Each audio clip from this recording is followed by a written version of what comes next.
Dr. Eric Kelly III and a host of phenomenal speakers from all around the globe for this 7-day virtual event that you don't want to miss. The mission of the Black Business Expo is to raise scholarship money from kids all the way from high school all the way from college. The Black Business Olympics is one of the largest Black business showcases in the world. It is an opportunity for businesses and companies to showcase their businesses globally. We are going to be giving away laptops up to $5,000 away to students. Again, I'm Olivia Appleberry, the founder of 2 Cents Finance and one of the speakers for the expo. I am so excited to see you there. For more info, go to www.blackbusinessexpousa.com or call 919-308-9090 and hope to see you there.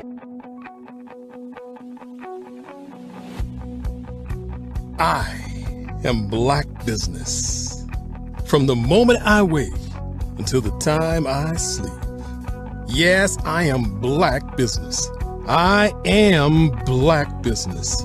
Tell me, are you Black business? I am Black business. Do you support Black businesses? Listen, I support Black business because I am Black business. Black Business Expo, one of the largest business showcases in the history of Black business in the world. The world! Sign up today at www.blackbusinessexpousa.com or call 919-308-9090. I am Black business. I am Black business. From the moment I wake until the time I sleep, I am Black business. I am Black business. Are you Black business? I am Black business. Do you support Black businesses? I support Black business because I am Black business. Black Business Expo, one of the largest business showcases in the history of Black America in North Carolina. Sign up today at www.blackbusinessexpousa.com or call 919-380-9090. I am Black business. I am Black business. From the moment I wake until the time I sleep, I am Black business. I am Black business. Are you Black business? I am Black business. Do you support Black businesses?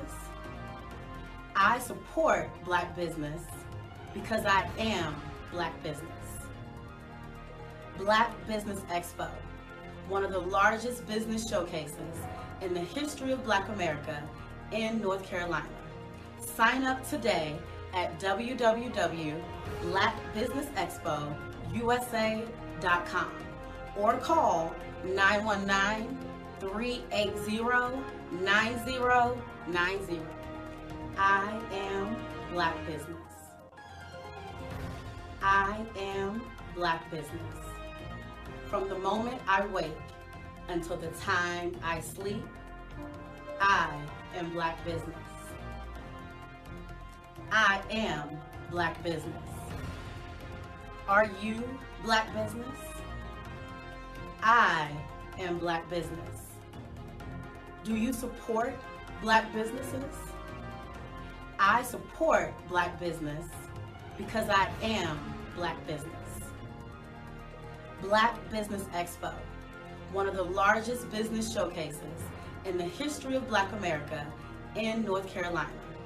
Sign up today at www.blackbusinessexpousa.com or call 919-380-9090. I am Black business. I am Black business.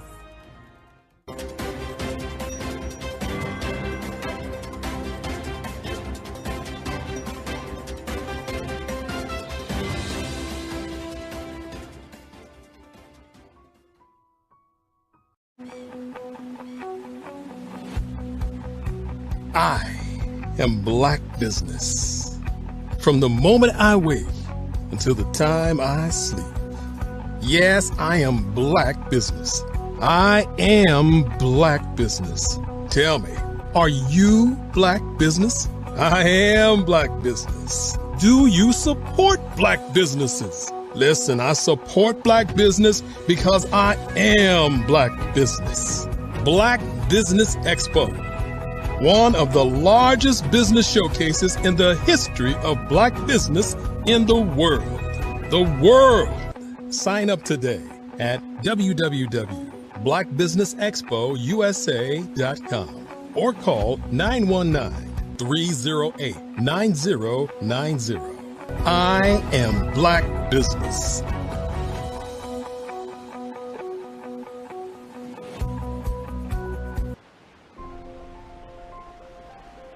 What if you could build your own city? A place where every child can find nurturing people to help them achieve their full potential. A place where every adult can access job training support, where health education is abundant, where social justice ruled the land. A place without limitations. Welcome. You have arrived at STEM City, USA. It is what every city should be. A safe and trusted community where you find people and resources to help you become everything you are and beyond. STEM City is unlike anything you have ever experienced. It is a digital twin of the world around you, only better. STEM City is about energy and soul renewal. It is more than a digital world. You can almost feel the power of live cultural events, music, and theater. STEM City promises a better future for children with caring mentors and hands-on activities with dedicated tutors to support our youth. STEM City is your passport to a healthy lifestyle with weekly events addressing our community's many issues. STEM City is your financial well-being with helpful information on wealth management, career advancement, job training, and so much more. STEM City is the community you deserve. It is the city where your dreams can come true. STEM City USA, a place in the sky that is accessible to all who reach for the stars.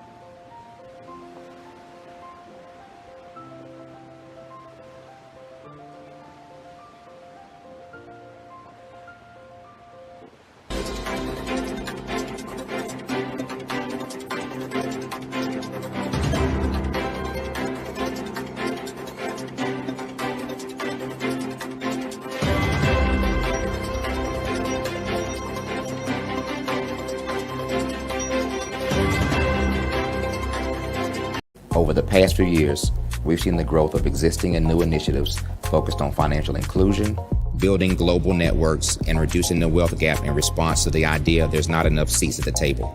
Whether their outcomes are to increase the representation of Black executives on corporate boards, ensure an inclusive global economy, or to create new U.S.-African commercial pathways, the strategies are often carried out by separate programs. The question is, should they be?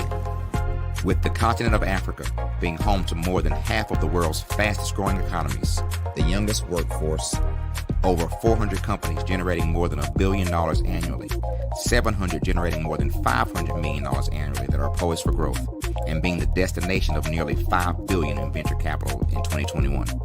Diversifying U.S. and Africa commercial engagement by building bridges between African businesses and their U.S. diaspora should begin being seen as mutually beneficial. From helping to reduce Africa's enormous capital gap to catalyzing two-way trade opportunities, the COVID-19 global pandemic hopefully has taught us that global challenges and opportunities are more interconnected than we thought. During the pandemic, African companies like Unicorn Flutterwave, insurance provider Reliance Health, ride-hailing app Yasir, and 54Gene, the continent's first bank of DNA on people of African descent, proved that when African companies have access to networks, capital, and information, they grow big, grow fast, and create solutions that are valuable to the world. This is why Be Direct was created. We are the first U.S.-based but African-centric board preparedness and board search company designed to connect U.S. Black talent and corporations to African businesses. Unique and fundamental to Be Direct's success is our process of helping board candidates adapt their experience and networks to an African context before they're connected to high-growth companies that are looking to locally and globally scale. From our focus groups with African business execs and government leaders, we don't ignore the sentiment that business is easy, but people are hard. Having a pool of board candidates with hard-to-access networks and extensive experience across the business life cycle, including successfully raising capital, is table stakes for an initiative like this. So yes, we have that. But corporate or entrepreneurial success in the U.S. does not guarantee success in Africa. Developed alongside industry partners on the continent, our training program, Be Direct Prep, is designed to transpose their experience to create cultural comfort, understanding, and a commitment to helping businesses in Africa scale. Our board governance sessions are African, continental, and country-specific, integrated with cultural awareness and dexterity training, masterclasses led by African industry execs, and mentoring and coaching from African continental-based facilitators. But even more unique to Be Direct Prep, we cap off our training program with an immersion trip to help candidates that have not been to Africa before see and feel Africa's complexity and opportunity from African soil. We all know traditional network-based board placement has historically left a lot of us out of ever really being in the paid board pipeline. Our strategy supports the work of many great organizations that are successfully filling seats at U.S. board tables by creating more tables for those that are still left on the sideline. It's time to start seeing the role and value of U.S. Black talent and businesses on the continent of Africa differently. Old perceptions and habits limit economic inclusion. Let's transition Black talent and the African businesses they will support from the periphery of the global economy to its core.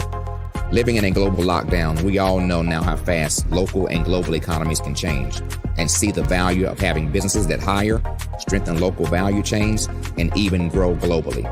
Status quo in any form holds back progress. We must democratize U.S.-Africa commercial engagement by socially and economically connecting cultures that have long been disconnected. It's time for Africa's U.S. diaspora to redefine their global value by helping African businesses scale continentally and globally.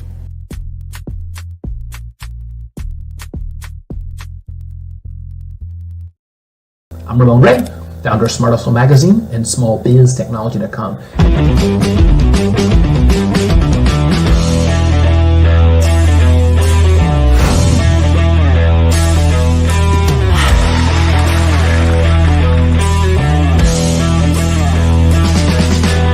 You're here today to celebrate small business success. Stand up on your feet. You rocked the house. It was amazing. Didn't we learn? For me, success comes from failure. One thing not to do is shake somebody's hand like this.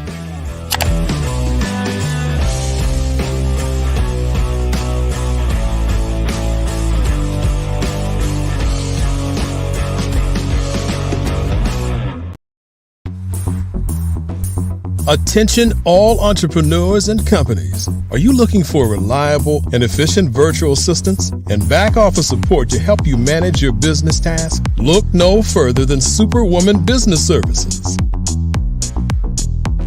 Our team of virtual assistants provides a full range of administrative support services, including operations management, social media marketing, and much more. We also offer website design services to help you create a professional online presence that reflects your unique brand. In addition to administrative support and website design, we offer business development and structuring services to help you grow your business and achieve your goals. We'll work closely with you to identify areas of improvement and develop a customized plan to help you reach your full potential. At Superwoman Business Services, we understand that running a business can be overwhelming and time-consuming. That's why we're here to help you fly high and achieve success. Our virtual assistants are highly skilled, experienced, and dedicated to providing you with the support you need to thrive. Come fly with us and take your business to new heights. Let us help you become the superhero entrepreneur you are meant to be.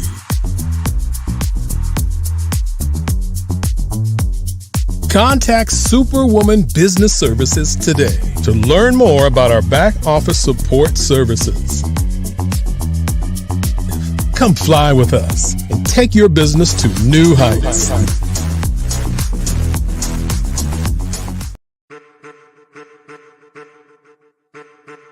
I am a child of the Most High God.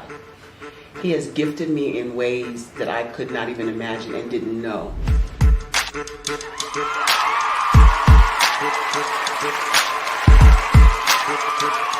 There was a time when I didn't know who I was. I listened to other people tell me who I should be, what I should do. I listened to people telling me that I should be a boutique owner, that I should be a construction manager, that I should be a laborer. Have you ever felt like you should do something else, be something else, go somewhere else, be wherever you wanted to be, and you felt like you were in a box? Anybody in the room? And you couldn't get out? Anybody in the room? And you kept trying to go and you couldn't get out? Anybody in the room? But let me tell you, you need to rock the box. Rock the box.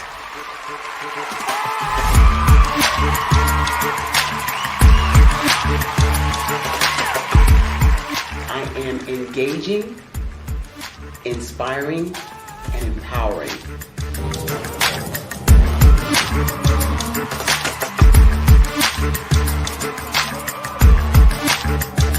I would give you everything I know.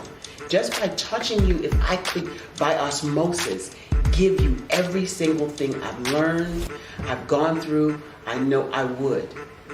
We know that's not possible, but as it is possible, I love to share information with people. Some of you out there, people have told you that you can't be, you can't have, you can't do. But I will tell you, like Kingston said, you can, you must, and you will. If it's to be, it's going to be me. You got to say it. If it's to be, it's going to be. If it's to be, it's going to be. If it's to be, it's going to be.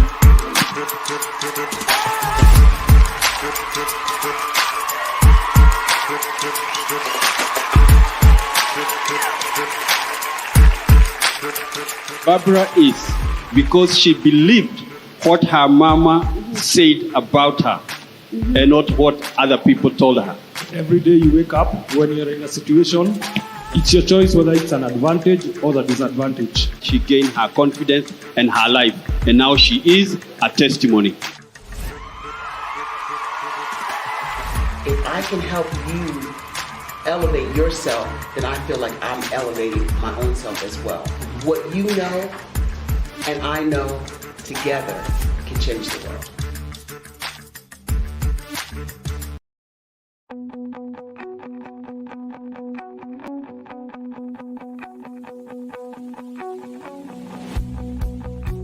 I am Black business.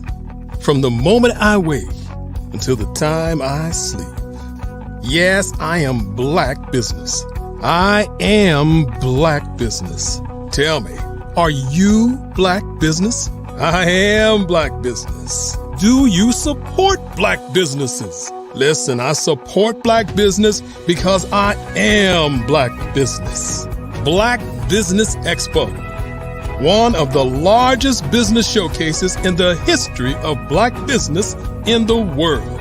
The world! Sign up today at www.blackbusinessexpousa.com or call 919-308-9090. I am Black Business.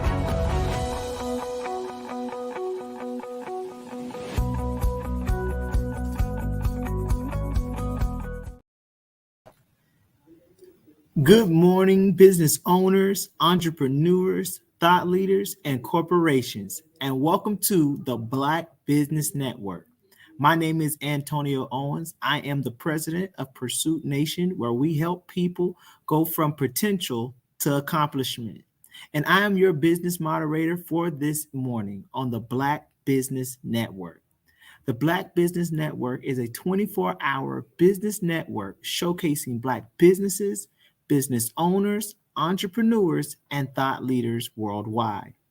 We have speakers from North Carolina, London, Singapore, Africa, Japan, and cities all over the United States. The Black Business Network is a global community sharing its business knowledge to empower, inspire, and educate businesses and about business. The keynote speaker today will be speaking on the state of Black Business Olympics today. Our first speaker is Alan Thornton. Alan Thornton is an author of Money for Your Mission and workshop series. He's the founder of the 40-Acre Conference and I Am a $1 Million Dad platform. He's a former enterprise software sales director of Rubrik, Infor ERP, Dell, and EMC. He's a real estate investor of single family and commercial. He's generated over $1 million of revenue and over 700 clients with current tech companies. He's a platform backed by government officials, corporate executives, celebrities, investors, influencers, and entrepreneurs. Personally, he's sold over $23 million of enterprise software licensing since 2011, helped hundreds of organizations find and secure over $28 million as well. Let's welcome our first speaker, Alan Thornton.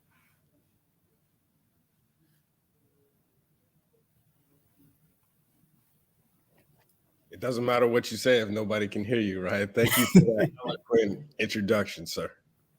Anytime. And remember, genius is common, and I'll see you on the other side. Absolutely. So, good morning.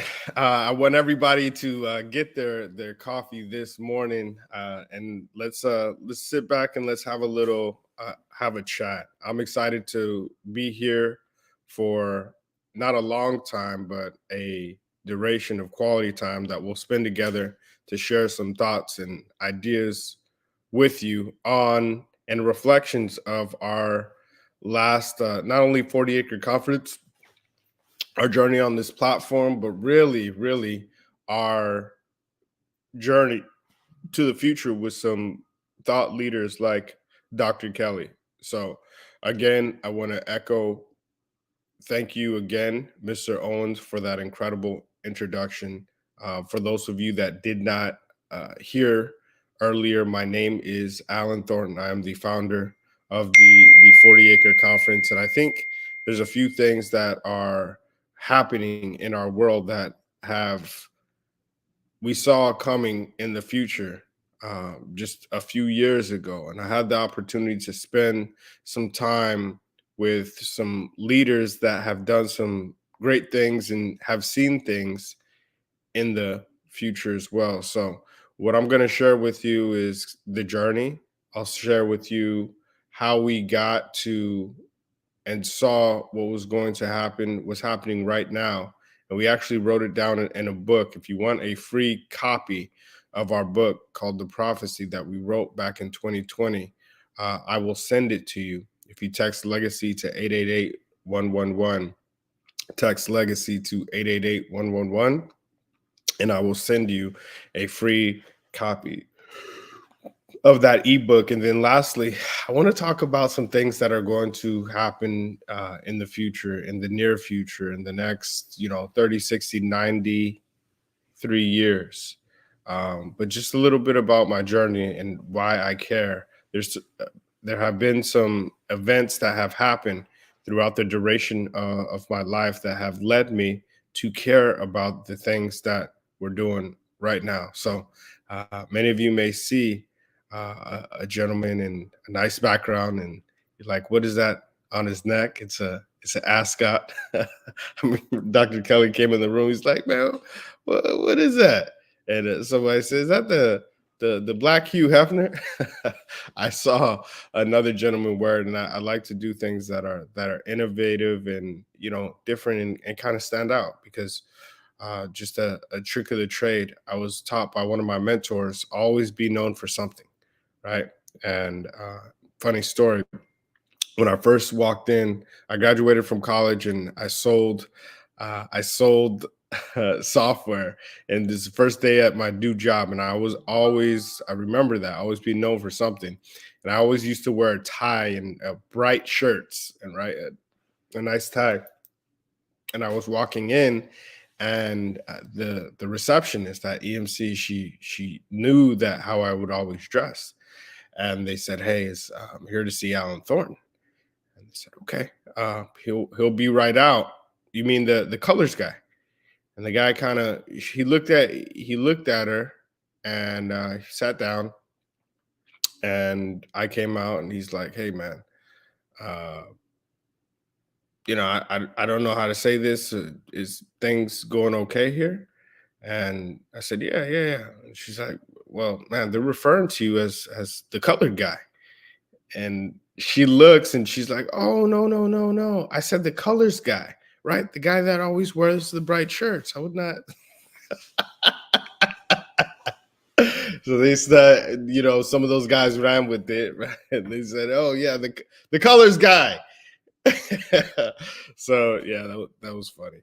But yeah, they weren't calling me the colored guy. They called me the colors guy. Needless to say, be known for something, whatever that is, as when you're running through. But a few of the things that I've always been known for something, and it's not I had the opportunity this last weekend to do something very iconic, and that iconic had nothing to do about me, but it was honoring my mother at our Legacy Builders Gala, and being able to showcase and have her in my presence, and with other celebrities and millionaires, and we even gave out $1 billion award. And I gave my mother an award right next to it. So there's not many awards in entrepreneurships or parenting, and to be able to showcase and do both of those things in one sitting was very special for me. It was very cold this weekend. There was a freeze. I had a bunch of things happen, but if there was anything at all that really made that moment worth it, that was it for me with my mama. So if you're out there, mama, I love you. And the thoughts and ideas and the things that you have shielded me from has brought us to this point. Even though there's ups and downs, I'll know that I always have my mother. So get your coffee and let's sit back. Let's talk about, childhood and kind of the way that we grew up. Because I believe your childhood, good, bad, or indifferent, a lot of times will frame the psychological being, or what you want to frame, what you can achieve, or what you told yourself or somebody told you that you couldn't achieve. And you're either buying or selling every single day, right? Either you're buying somebody's thoughts and ideas and their perception, or you're selling people on exactly who you are. And when I was a young kid, taking it back to my mother, she sold me on who I was at a very young age, regardless of what the outside world, of what the environment, of what, people around me were trying to sell me. She sold me my own identity, which was absolutely incredible. And I remember one time, and I was always a hustler growing up, and this kind of framed where we are right now and some of the things that we do. If that's you, type it in the chat. Type in the chat legacy, because that's special. Type legacy in the chat. And I'm going to give a few of you an opportunity to join us on our next journey. If you type legacy to 888-111.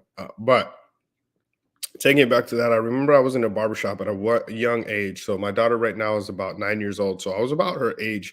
And I remember there was a gentleman that jumped out of a car that I absolutely enamored, right? Because when you're young, there's some of those things that you really believe that you want, material wise, that you do want. And some of the people that were getting those things in my environment were not eloquent business people. They were doing things that could land me in the prophecy that I heard that I would have, meaning I was going to be dead or in jail by the time that I was 18. Again, something else that somebody tried to sell me, a perception of who I was going to be, a teacher in 3rd grade, which is the same grade as my daughter right now at 9 years old. So I remember walking into this barbershop, and my mom was absolutely gorgeous. So they were always hitting on my mom. And later on, and at this age, is really kind of when you started to realize that. And I remember asking people if I could work with them, because I was always a hustler, never was asking people what they can give me, but more of how I could add value. And I saw this gentleman jump out of this beautiful car, this Range Rover, which was my dream car. And I asked him, "Hey man, whatever you do, can I pass out flyers for you? Can I?" He's like, "Yeah, absolutely." Yeah. And he pulled me to the side. And before he could even finish his conversation, my mom got in between us and he said, "Look, don't you ever talk to my kid." And she looked at me and said, "Go sit down." Had a conversation. I didn't know. I was like, "What was that about?" And when I got home, she told me, she's like, "Baby, that gentleman is involved in some things that I never want to see you involved in." And at that time, I didn't really understand the magnitude of that moment until later on.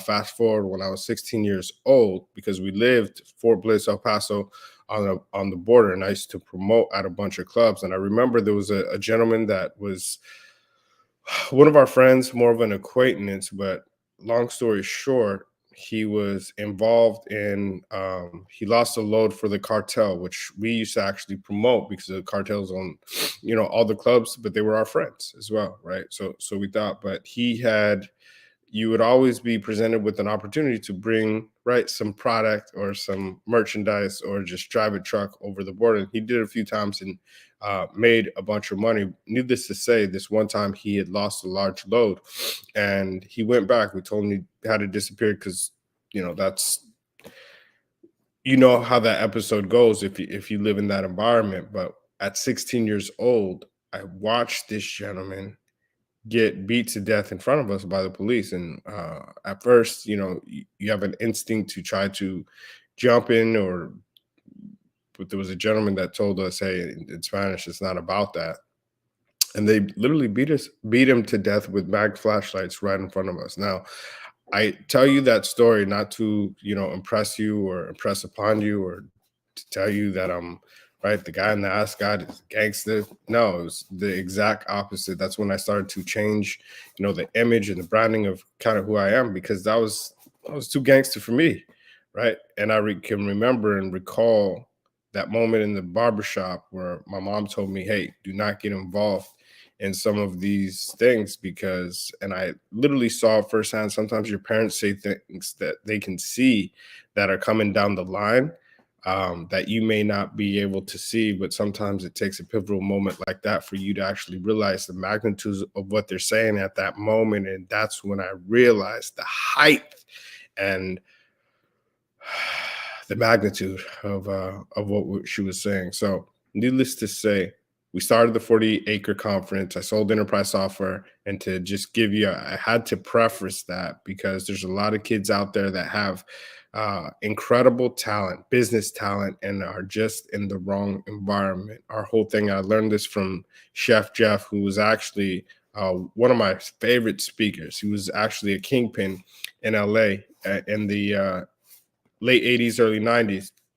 did 26 years in prison, came out and became one of the top chefs at the Bellagio. And I had the opportunity to spend some time with him here in Houston at one of my mentors' showcases. And his whole thing is keep the hustle, change the product. And that line never changed. I never forgot that line. And when we started our conference, our whole thing was to help, 500 kids every single conference between MLK and Juneteenth, showcase and be what they see, which is in different areas, exactly what they wanted to be. In our tagline is find your place and own it. So to even preface the 40-acre conference, now you know a little bit about the past, a little bit about the present. So back in 2020, there was a thing that happened. And when George Floyd died, and prior to that, I had sold enterprise software. I had sold for Dell, EMC, Infor, had a small company that's about to go public, Rubrik, and of course, most recently Salesforce. But more importantly than that, in 2020, during the pandemic, there was a renewed focus on the Black community. And we saw this when George Floyd died. A lot of companies raised their hand and say, look, I see some bad things have happened to the Black community. So I want to give $1 million. I want to give $100 million. I want to give $1 billion. I want to give $20 billion. And the numbers got ridiculous and the press got big, but the action was small. And to the tune of about $300 billion with a B, companies pledged things, and you saw all of these different diversity and inclusion positions and things pop out. Unfortunately, history tends to repeat itself. And I said, man, that sounds a lot like this is not going to happen. Sounds a lot like 40 acres and a mule, right? A great promise that in a few years is probably going to start to disappear. And lo and behold, right, as you start to see just less than 4 years later, less than 7% of that money that was pledged has actually been dispersed. And you are starting to see, and we started the 40-acre conference not necessarily to shame those corporations, but to partner with them to disperse the money that they actually committed. And unfortunately, what we do is about to become a lot more relevant here in the near future, because when we first started, it was cool to do a bunch of things for the Black community. Over the next few years, you're going to see a lot of that start to unravel, and it already has. A lot of those diversity and inclusion conversations, a lot of that, hey, let's get things for African-American people, you're going to start to see a lot of that disappear. As you see this next election, when offices change, right? Because you're going to see a huge rift again, and you're going to see a lot of this come out. You're going to see African-American history in schools start to be ripped out, right? And it's already happened in Texas, and so you have to preserve what you have, and that's why the 40-acre conference has now and will be even more relevant to come.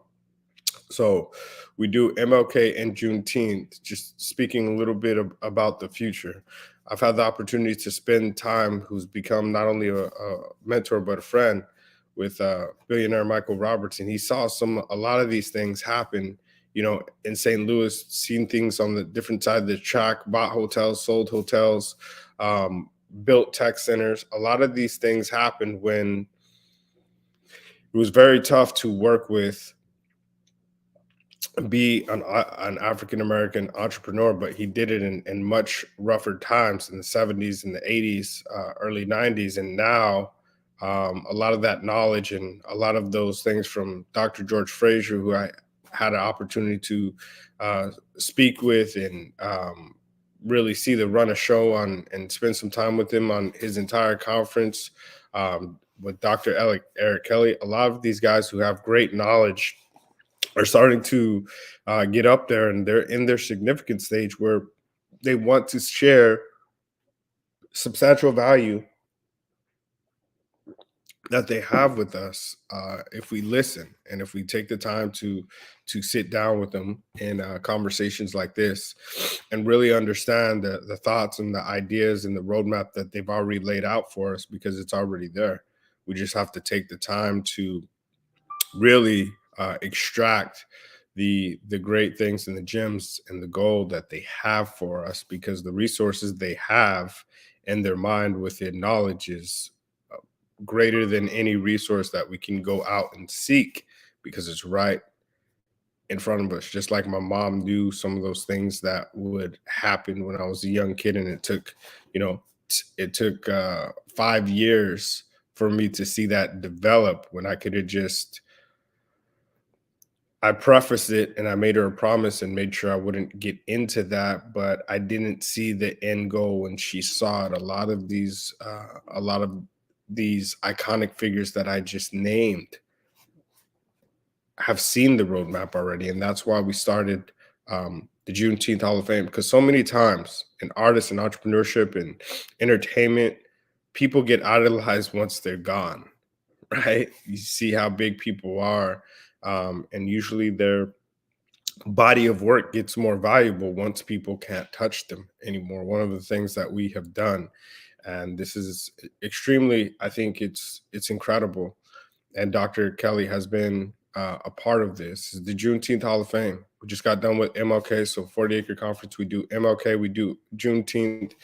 We also have $1 million panels so people can hear a lot of these speakers, and we sponsor over 500 kids. Even if they don't come to the conference physically, we package all of the different content, ship it out to them, and touch over 500 kids every single conference. So during this time, it's important. And we have an award show at the beginning, and it's really for 3 reasons. One, like I said, there's not many awards in entrepreneurship.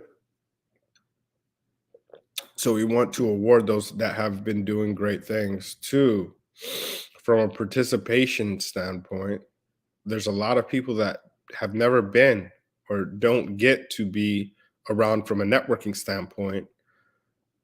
20, 30, 40, 100, 200, 300 entrepreneurs that are working at their highest level and get an opportunity to network with them that are in their space, that they can look at them, they can touch them, they can have a conversation with them in a nice place with great food, open bar, and have an opportunity to feed off of each other to get to the next level. And the last is that same content, those same pictures. Like, think if I was that small kid again, that 9-year-old kid looking at, hey, how can I really get it? And instead of seeing that gentleman that I saw coming out the barbershop who was a drug dealer, and idolizing that, I see a picture of somebody on a red carpet.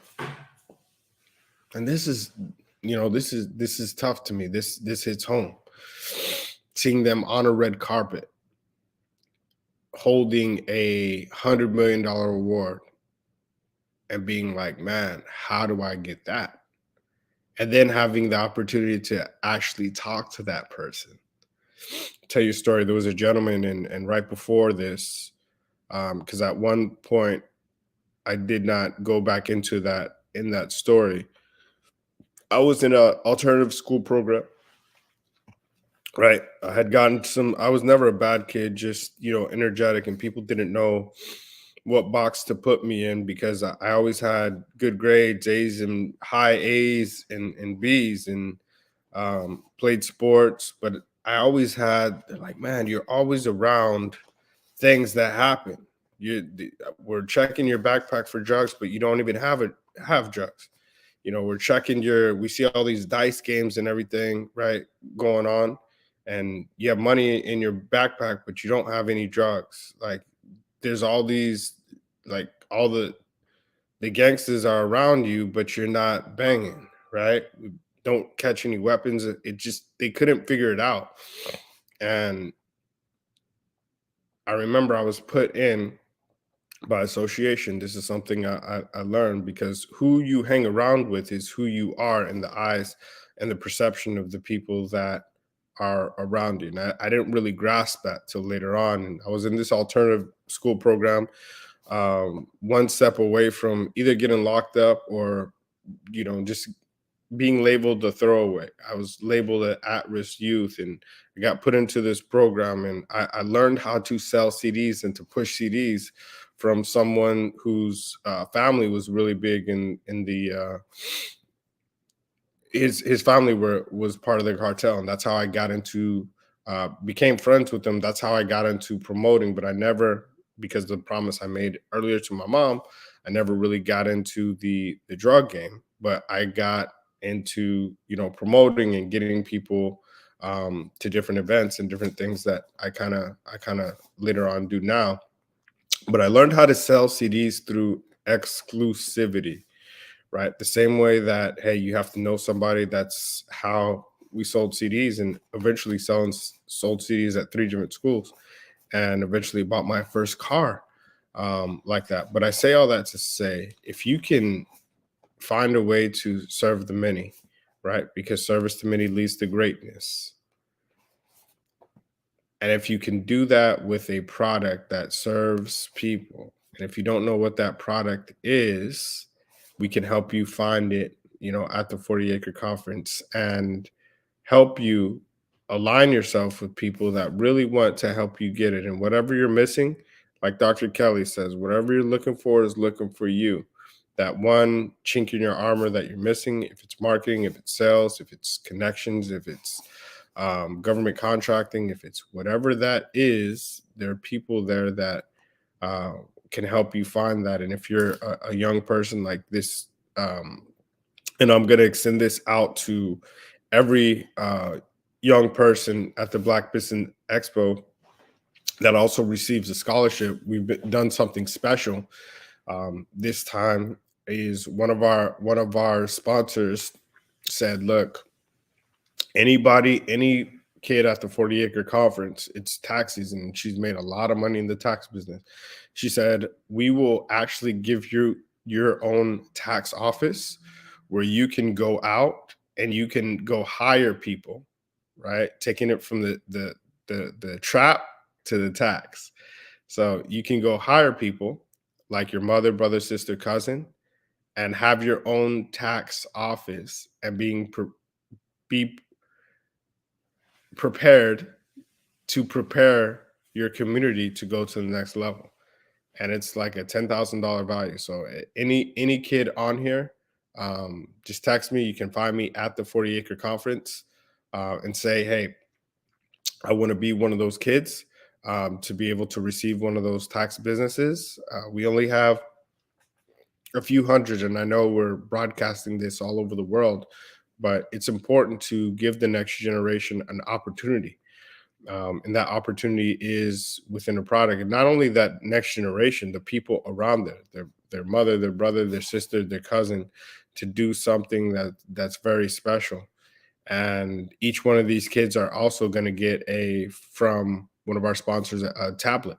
So just let us know. You can contact us. You'll get your own tablet. You'll get your own tax business, because we want to see a lot of these kids around 8 to 18 or college students keep that same hustle that they have, because there's acres of diamonds in the African-American and minority community.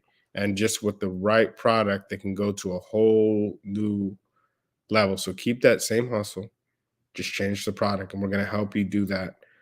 Come to Juneteenth. You'll see the Juneteenth Hall of Fame. You'll see millionaires and billionaires that are alive that you can give their flowers to while they're here. We're going to have some very high-level individuals there. Dr. Eric Kelly is waiting on his jet ticket from me. So we're going to find a way to make that happen, because he was inducted into the Juneteenth Hall of Fame on our very first one with Sheila Jackson Lee. So those dates are June 14th to 15th. It'll be streamed to 200 countries. And we're excited to have each and every one of you there, whether it is in person, which is ideal. So it's very important to get in the room, or if it's virtually. We want to have each and every one of you there. because you're going to find somebody that can help you and that can take you to the next level during the duration of that time. So I'm excited about both of those things. I'm excited about affecting these young children, not only children, but young adults. And before I get to Paulo Hook, I want to give you a real life testimonial. There was this gentleman that was about to, reminded me of me at this age. He's about 16 years old. And he was at what's called the Opportunity Center. And it's the same kind of program that I was in when I was in high school as a freshman. And this Opportunity Center is put on by the Juvenile Probation Center. So most of these kids, it's a fork in the road.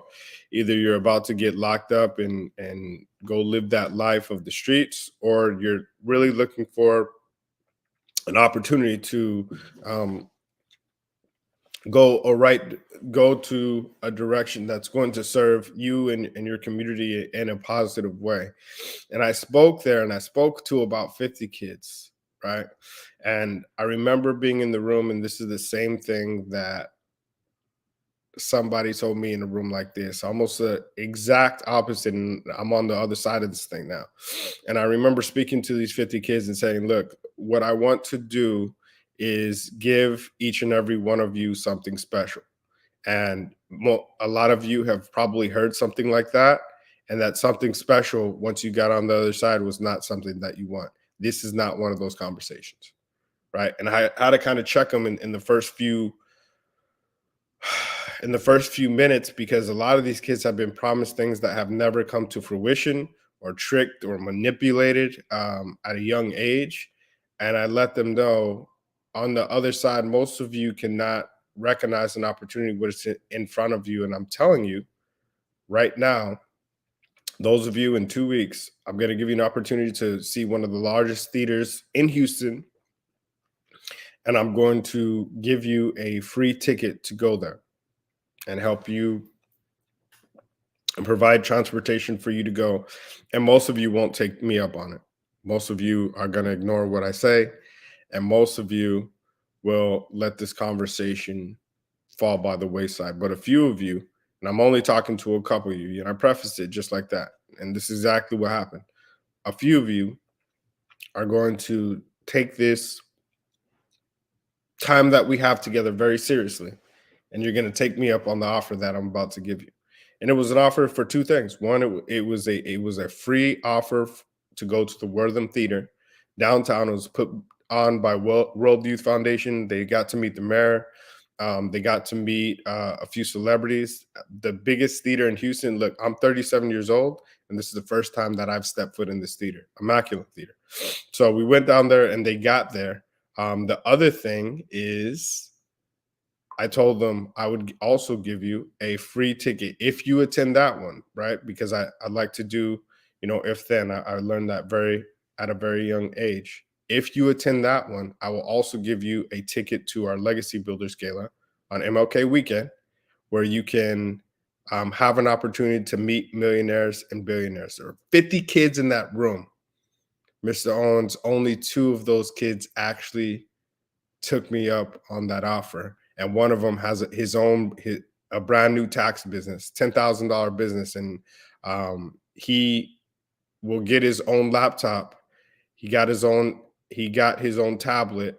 And for the first time in this next month, he's employing people from his community. He's employing his mother. He's employing his stepdad. He's employing kids around them for his own tax business. And he has a whole new product with the hustle, because he originally wanted to start a clothing brand. But now this clothing brand, he's using what he wanted to do with the money that he's making from his tax business, and using that money to market his clothing brand with taxes. So absolutely incredible. Just wanted to share that story. A lot of people don't recognize that opportunity when it's right in front of them, but the best is yet to come. I hope many of you join us Juneteenth, X Legacy to 888-111. You can find me at the 40 Acre Conference on Instagram, on all platforms. I appreciate our time together. Awesome. Thank you so much, Mr. Allen, for that great resource, that great information. I think I'll probably end up booking my ticket once this show's over with today, because I want to make sure I'm there and I'm in attendance. Love it, man. Well, brother, genius is common, and I'll see you on the other side. Have a blessed day. Thank you. The Black Business Expo's mission is to raise funds for high school seniors going to college or K-12 entrepreneurs. This expo is a fundraiser for students. You may go to www.blackbusinessexpousa.com to donate to the scholarship fund, or use the Cash App that's on the screen below and it is $BBXUSA. Our goal is to give laptops and up to $5,000 to 10 students. Students can register online at www.blackbusinessexpousa.com. Every dollar counts, so we want to remind you to donate to the scholarship fund. We want to thank our Black Business Expo USA sponsors for January 2024, and they are NC100, Moody Capital Partners, Suede Soul, Lotus Ritchie Coaching and Training, Carolina, Virginia Minority Supplier Development Council, Step Management, BHS and Associates, The Hello LLC, 5-Star BDM, Margie McLean Foundation Incorporated, Genius is Common, Earth Essentials, Malane Chennai Global, Executive Women's Success Institute, The Quality Coaching Company, Superwoman Business Services, Creative Force Studios, Lee Entertainment, Artistic App Design, and the Black Business Expo USA. Remember, genius is common, and I'll see you on the other side.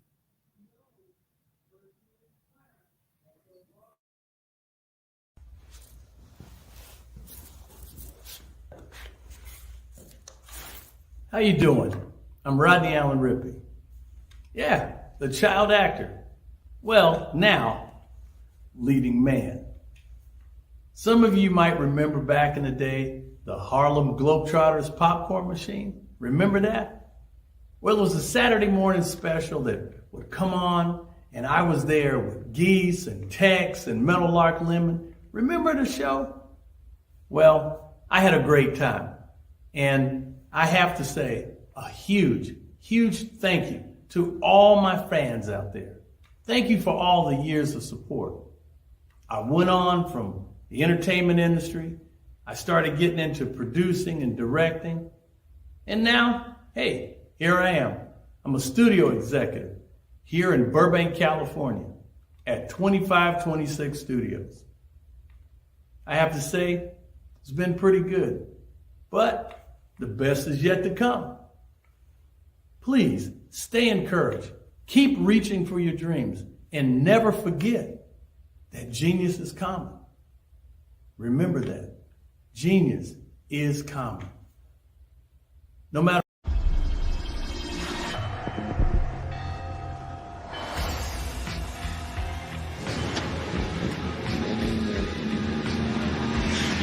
La connexion. La connexion.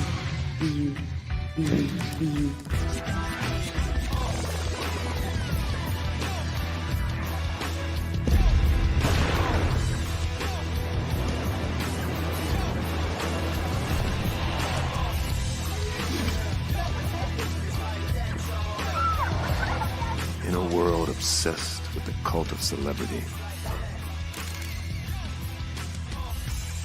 I challenge you not to aspire to anyone else's greatness, but instead strive to reveal and ignite the greatness within you. Are you serious? I totally think that that's it. Hey. No. Hey. To me, Sexy is a man that knows who he is and what he wants. He's comfortable. You look at him, you see him, he's just comfortable being himself. And you're like, baby, be you.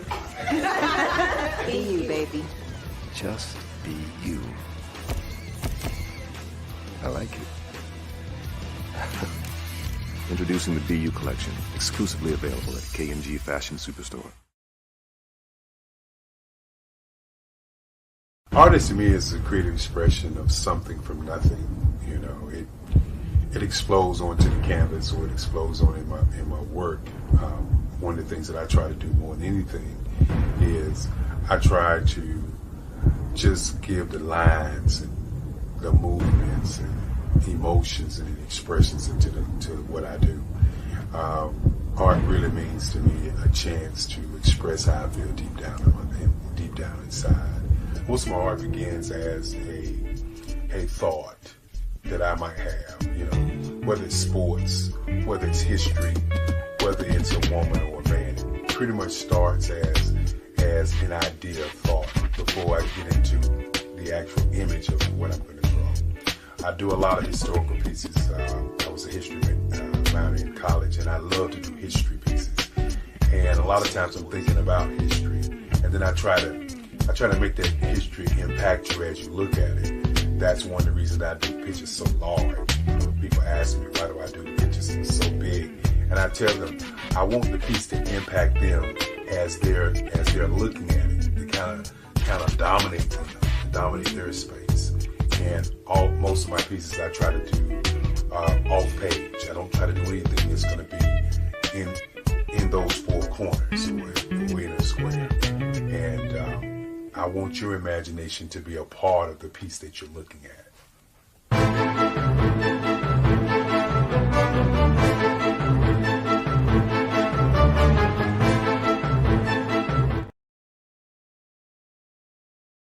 Follow the Brand TV broadcast host, Grant McGaw, as he visits with top executives and entrepreneurs to find out their secrets of success with their personal brand. Follow the Brand TV broadcast host as he focuses on brand development to build better relationships, bring value to your business, relationships, and career. You will enjoy listening to each episode that is tailored to speak to you directly. If you're looking for this type of clarity in terms of building your brand, you have tuned into the right station. Each episode will help you to shape a conversation in the 5-star BDM network of 20,000 professionals and become a springboard for your corporate engagement and business opportunities. Each guest will frame their story in the areas of personal branding, business development, career development, financial empowerment, and technology innovation. Grant McGaw explains why he is the CEO and owner of his own professional career. Grant is an accomplished business leader and entrepreneur who wants to give back to individuals to grow their personal brand strategy. Tune in as he weaves his story about new possibilities, while to you exceed expectations. If you love storytelling, this show will make for fun.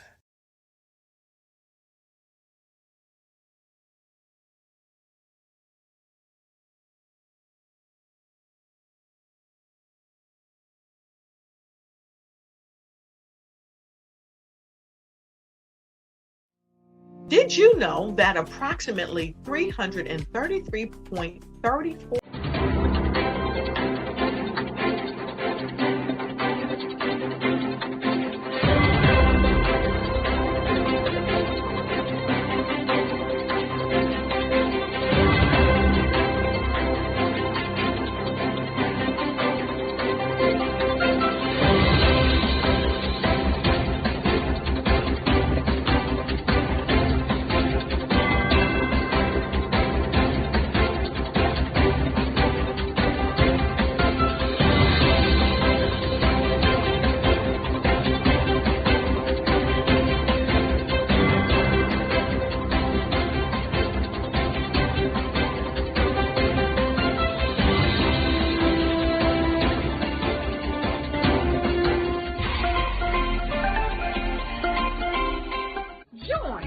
Dr. Eric Kelly III and a host of phenomenal speakers from all around the globe for this 7-day virtual event that you don't want to miss.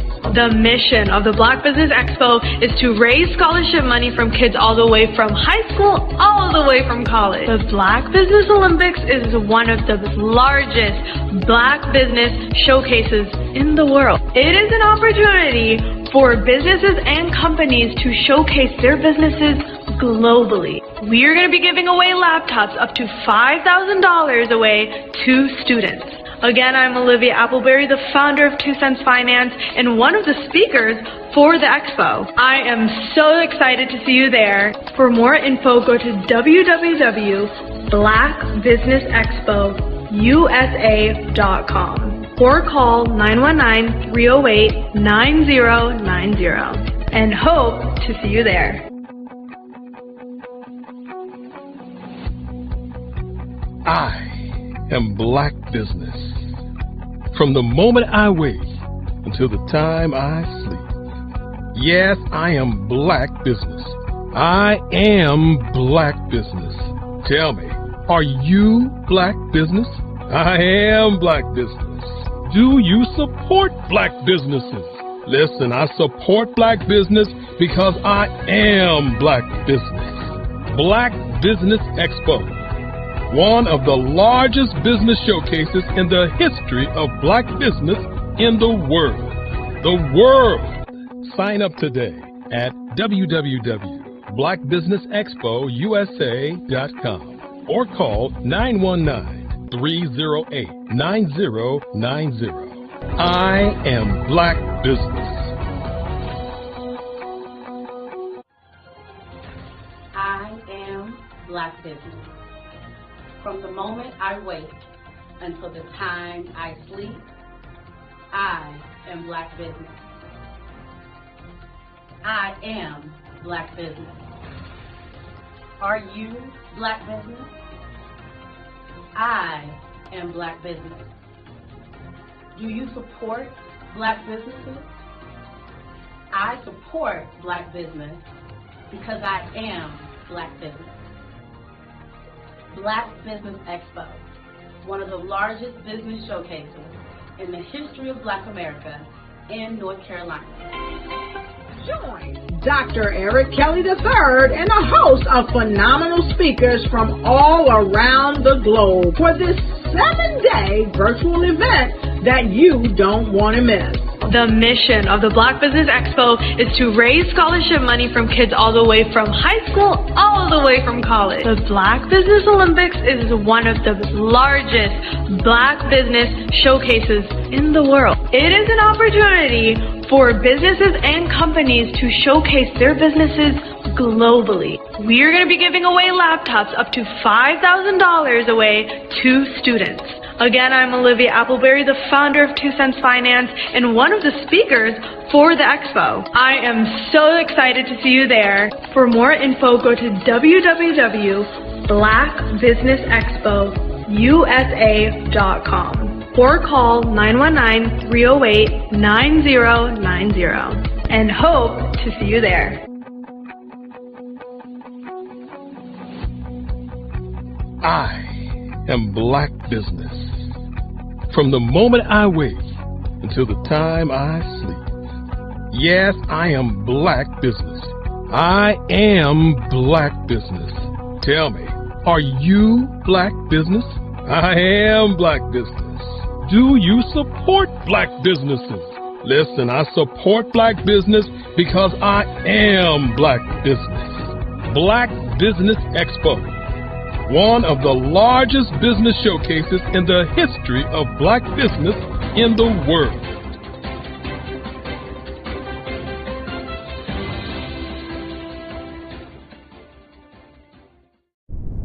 The Black Business Expo's mission is to raise funds for high school seniors going to college or K-12 entrepreneurs.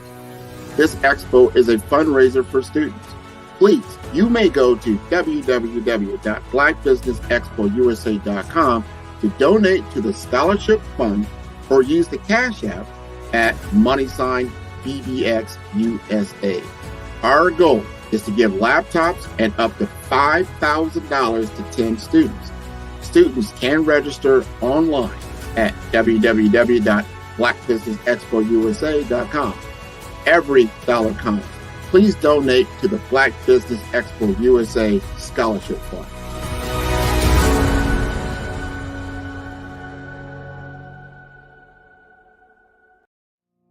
Did you know that approximately 333.34 million businesses exist today, according to a report from 2021? And you may be one of those businesses, or maybe you're not in the business market yet, but you're aspiring to be a business owner. Well, guess what? You're in the right place at the right time. Because let's face it, everything is about timing and opportunity. Hi, my name is Dr. Lotus Richey, and I'm the CEO and founder of the Lotus Richey Coaching and Consulting LLC, along with the Lotus Richey Ignite Show. 15 minutes of success with Dr. Lotus Richey, as well as books to boom your business and bring who you are. And today, I want to bring this amazing message to you about the Black Business Network and the Black Business Olympics. See, the Black Business Network and the Black Business Olympics is designed to help people just like you, that's right, that look like me, to take their business to the next level. Not just in your front yard or your backyard, but globally. The Black Business Network and Black Business Olympics is designed not to just help you survive, but to help you thrive. So join us today as we come together with businesses all around the world to support our students, our children, our young teens, our young entrepreneurs. What we do is we come together to help raise funds for students who are aspiring to be business entrepreneurs, who are aspiring and who are thriving in college. We endow them with a wonderful opportunity to gain scholarship of either a laptop or several thousands of dollars. And we invite you to help be a contributor to this amazing opportunity to help someone that looks just like you. So join us today at our website and let us connect with you and help you ignite and take flight in every area of your life on the Black Business Network and the Black Business Olympics. I'll see you on the other side. Hello, I am Dr. Eric Kelly III, the visionary strategist and founder of the Black Business Olympics. I invite you to showcase your Black-owned businesses on the Black Business Network global stage. The Black Business Olympics is a global Black Business Network platform that propels Black-owned businesses into the international spotlight. By showcasing your business on the Black Business Olympics platform, you can reach a worldwide audience of potential customers, partners, and investors. You can also establish yourself as a thought leader and expert in your field, attract lucrative partnerships, and more speaking engagements. In addition, the Black Business Olympics platform provides a valuable opportunity to connect and collaborate with like-minded entrepreneurs and business professionals from around the world. This can lead to new business opportunities, ideas, and relationships. Finally, by sharing your story and expertise on the Black Business Olympics platform, you can inspire and empower others. This is a powerful way to make a positive impact on the world and leave a lasting legacy. If you are a Black-owned business owner, I encourage you to seize the opportunity to showcase your business on the Black Business Olympics platform. It is a once-in-a-lifetime opportunity to make an indelible mark on the world. Be one of the 1,000 visionary entrepreneurs who are changing students' lives, shaping industries, and leaving an unforgettable legacy for their families. Unleash your voice on our global stage and watch your business thrive. Black Business Olympics is one of the largest Black business showcases in the history of Black business in the world. Yes, the entire world. Just give me a call today at 919-308-9090.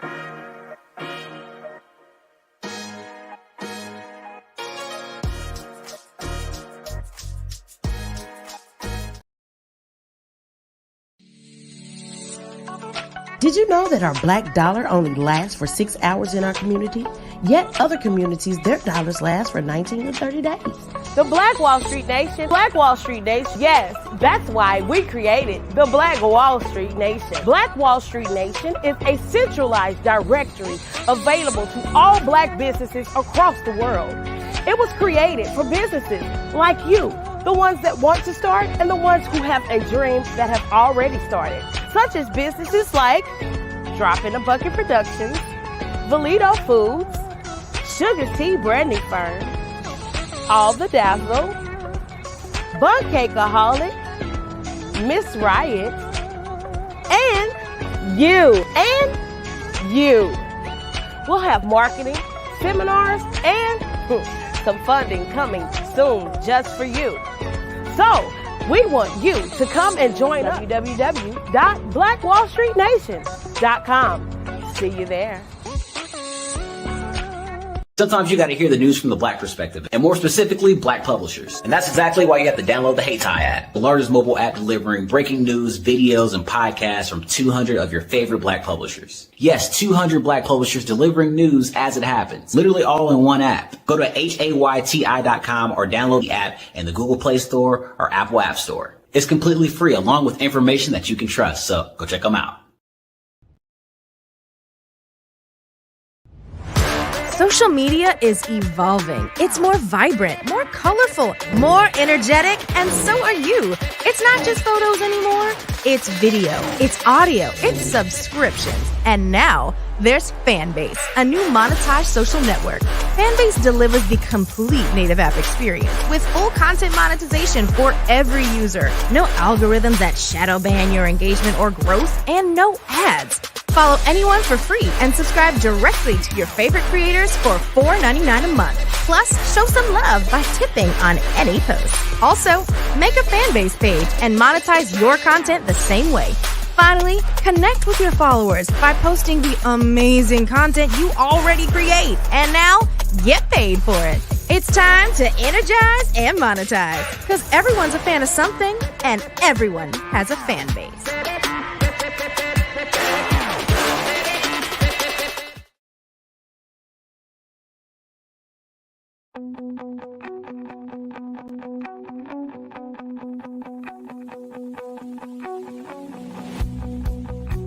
I am black business.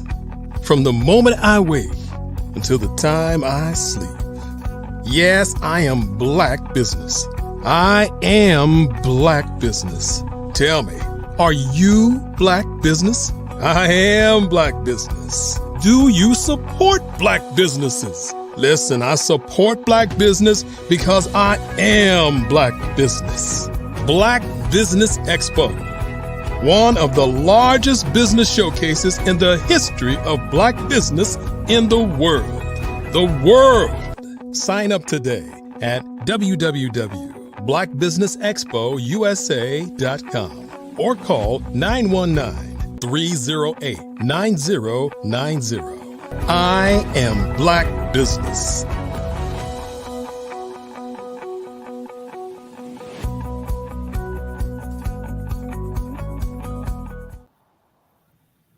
Good morning, business owners, entrepreneurs, thought leaders, and corporations, and welcome to the Black Business Network. My name is Antonio Owens, and I am the president of Pursuit Nation, where we help people go from potential to accomplishment. Today, I am your business moderator for this morning on the Black Business Network. The Black Business Network is a 24-hour business network showcasing Black businesses, business owners, and entrepreneurs and thought leaders worldwide. We have speakers from North Carolina, London, Singapore, Africa, Japan, and cities all over the United States. The Black Business Network is a global community sharing its business knowledge to empower, inspire, and educate businesses about business. Our next speaker is Jeff Ingram. Jeff Ingram is a seasoned master certified life and leadership coach, is a dynamic force in leadership development with over 2 decades of experience spanning various industries as automotive, retail, food, higher education, and ministry. As the CEO and leadership coach at I Create Incorporated International, Jeff has a proven track record of elevating businesses through strategic planning, revenue development, and fostering innovative, inclusive cultures. His expertise isn't confined to boardrooms.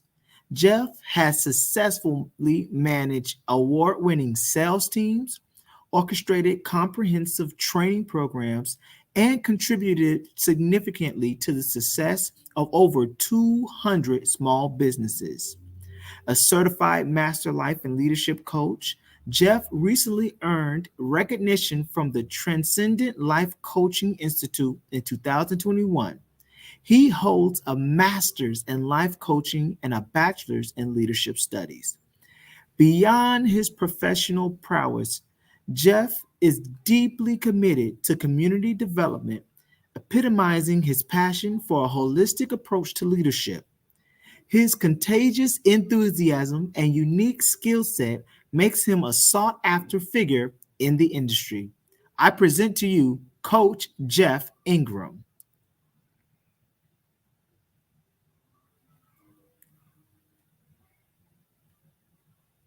Coach Ingram, you're muted.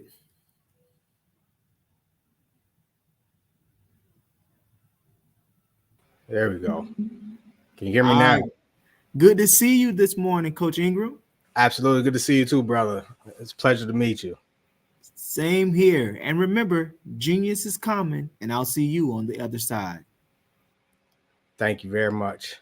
Thank you, Antonio. And I'd like to start out with an amazing thank you to Dr. Kelly, who is the mastermind behind this amazing platform, this amazing network that has been changing lives of hundreds of Black businesses. Not just the businesses, but the people that the business serves. And so I want to salute you, Dr. Kelly. Continue to do the great work. It's an honor to be a part of your vision, to be an ally, an asset, and partner in helping empower Black businesses. And so I'll also give a special shout out to you, the listeners, your Black business owner, or you're a Black business enthusiast or a student who has aspirations to be in business. I want to salute you because, listen, you could be doing a gazillion of other things right now, but for some reason, something inside of you said, let me tune in and check this out right here. And so because of that, listen, your life is not going to be the same after today, whether it be for me or the other speakers as a part of this platform. I of course, have a bias towards myself, towards what I want to share with you. But just being in the space, being around this type of environment, consuming this type of information is already a life-changing experience. So with no further ado, I'd like to begin my conversation with you guys today. And so today, what I'm here to talk about is leadership. And I don't know how familiar you are with this topic of leadership. You could be somebody who has been in business already 30 years, 40 years. And the word leadership, the topic of leadership kind of may have become redundant, something that just kind of hear like, oh, here it goes again. Or you could be someone that's brand new, 17, 18, 19, 21, very young, aspiring, about to step into your space. And you've heard the word and you don't quite get it necessarily, or you think you have an idea of it. No matter who you are, just prepare. I'm going to change your whole mindset, your whole perspective about leadership and being a leader.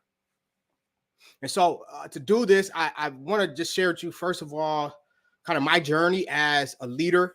And into this space of how could I become a master? Why would someone become a master life and leadership coach? Why?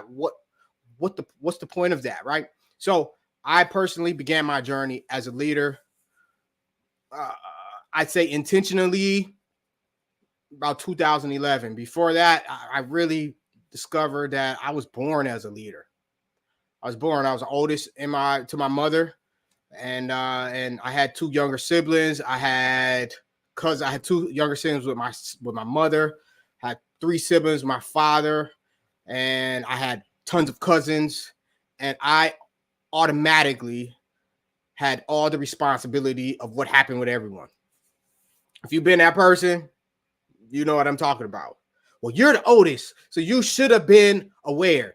You're the oldest, you should have been paying attention. You're the oldest, so I'm coming to you first. You should have known better. Anybody that's the oldest, raise your hand. Yes. As a matter of fact, you don't even have to be the oldest. You could be the second oldest. As long as you're not the youngest. Anybody that's not the youngest automatically gets that. And again, I say this because I've been that person. And I learned very quickly how important it is and what accountability looks like for someone something or someone that you may not even know, something that's going on that you may not even know is going on, something you may not have even had direct impact on, but responsibility was still upon me. And so as I went through life, I was very ambitious always. I remember I knew as a kid that I was going to be a businessman. When people talk about, their dreams, what they wanted to be when they grew up, mine was always, I'm going to be a businessman. I'm going to be a businessman. I didn't have a picture of what kind of business it was, but I knew for sure, especially the reason why I knew I wanted to be a businessman is because I didn't believe in being held or limited by anyone else's thought of what I was worth. So as long as I worked for someone, because I caught the concept pretty early, like you get a job, they will give you what they want to pay you. And because of that, I didn't want that limitation on myself. Who knew that when I started my first business at 14 years old in 8th grade, back in 1999, that now in 2024, that I will have helped grow and launch hundreds of businesses. I say this to say, like, it began there. I saw there's an opportunity that wasn't necessarily what was drawn out to me, but I knew that there was something I could do with this. In fact, what it was I was in 8th grade. I got off the school bus, and there were 3 guys that went to school with me that had some candy bars. I don't even remember what they were. Maybe one was a Hershey's or something, but they were candy bars, regular, everyday candy bars that you could go to the gas station or you could go to the grocery store that you could get those. And they were like, Jeff, hey, you know what? I need you to go sell these for us, and bring us back the money. And my mind processed it very, very quickly. Like, go sell these for them and bring them the money. What money do I make off this? Number 2, I could sell these. I could get these same things, same candy bars right now at the gas station are $3 for 99 cents. So if I sell these for $1 a piece, just like, we have the fundraisers at school, if I sell them for $1 a piece, I can have $3. And how about I just don't give them the $3 and I go buy my own candy with it? And within myself, I said, within a nanosecond, okay, cool. I took the candy bars. Within 15, 20 minutes, I had $3 in my pocket from selling the candy bars just in my neighborhood, just getting off the school bus. I didn't even go back in the house yet. Then I got on my bike. I'm in the garage, got my bike. I didn't check in yet. So children don't follow this. But I'm giving y'all stories, some perspective, okay? I rode my bike to the gas station, and I used that $3. I said, okay, cool. I got $3. I'm going to get 9 candy bars, and then I'll have $9, and then I'll give them their money. Well, I didn't have enough to get 9 candy bars because there's something called tax. Uncle Sam got his money. So I got 6 candy bars. Nevertheless, those 6 candy bars, those 6 candy bars became a whole candy business. I was making $30 to $50 a week out of my bedroom off of that. And because I didn't have enough time and I wasn't making enough money, I still went and found a job. Yes, at 14 years old, at Dairy Queen. And while I was working at Dairy Queen, I employed my mother and sisters, again, a leader, right? I employed them to help maintain the store. I already had inventory took in. I already had everything lined up. How much everything costs. And so while I would be at work making my $5.15 an hour, which wasn't enough, they were still selling my candy for me. And this is where my journey of real life intentional leadership began, because I wasn't making enough money. So I wanted to buy shoes. I was in 8th grade. What does the 8th grader want in 1999? Shoes and video games, right? So I wanted shoes, and my mom was like, well, you have to get a job.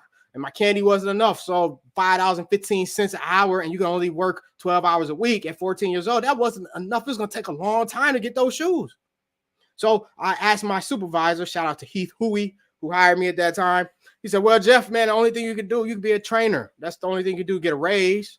Cool. So train me to be a trainer. He kind of chuckled, but I'll tell you what, within 90 days, I got a raise. I was making almost $6 an hour as an 8th grader, not even in high school. And my role was to train people, teach them how to make those dilly bars that y'all love, that we love, the blizzards. I can make it, and so you can turn it upside down and the spoon stick in it. My job was to teach people how to do that.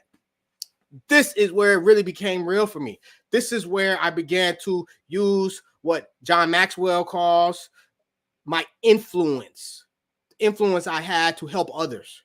And so I'd like to say, because of this, that was back in 1999. Now in 2024, I have a business where my wife and I, as well as our team, we literally coach and train people who have a desire to be leaders or to be better leaders. In fact, to help them use the influence that they have to make a better life for themselves, to make a better life, make a better business, make a better team, just make the world better. And so because of this, I discovered along the way that most people's idea of leadership is very skewed, meaning they think of leadership as like a position that you can get. If I get this position, then everyone will listen to me. And since everyone listens to me, then I'm the boss.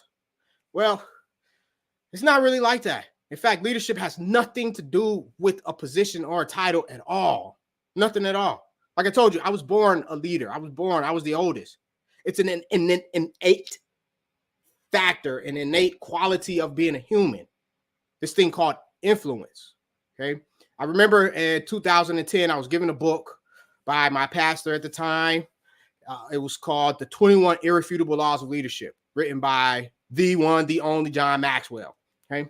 And in this book, this is where my leadership skills supercharged. This is when I realized like this thing called leadership is really something. And he quantified really being a leader or leadership as influence. Nothing more, nothing less. You can have a title or you don't have a title, but the influence you have on people, your existence, my existence, our existence, it equates to, it produces influence automatically. Now, Dr. Maxwell didn't say that part. This is where Jeffrey really took this idea of influence and realized like everybody has influence. Matter of fact, influence comes from inception or conception, put it like that, when we're conceived, right? Now, I didn't mention that I am also a father, a very proud father of 8 and 1 angel. My wife and I, we have been raising young people for a long time, okay? And so influence is a gift that starts with conception. Whenever we are conceived, once we were conceived, our very existence made impact and influenced the parents, your parents, anybody that's a parent. Now, when you found out, matter of fact, before you found out, how you found out is usually because of the influence that our very presence, our existence has. Once sperm and egg connect, it automatically changes the hormonal dynamics of the woman's body. On a metaphysical level, beyond just physical, even the man, I've been impacted. Like there's something very divine, almost magical about life or being a human or conception and influence. And I discovered that. Wow. Matter of fact, if you've ever been in a room with people who were not the best at their hygiene, right? Their Their lack of hygiene has influenced the way you think of them. The way they dress influences the way we think of them, right? So influence is a quantifiable, sometimes unquantifiable trait that we have. And so since we all have influence, number one, I've been teaching people that everybody has influence. And since everybody has influence and leadership boils down to influence, that means at some degree, everyone is a leader. At some point in all of our lives, we have to make choices or decisions that will influence the lives of other people. It may be on a small scale. You may not be a leader that's in charge of a Fortune 100 company, right? You may not be a manager of a team of a local retail place where you have 30 employees. You might not be there. But listen, you are the member of someone's team, or you're growing up and you're in school, you're the member of a team. Everybody has to do group projects.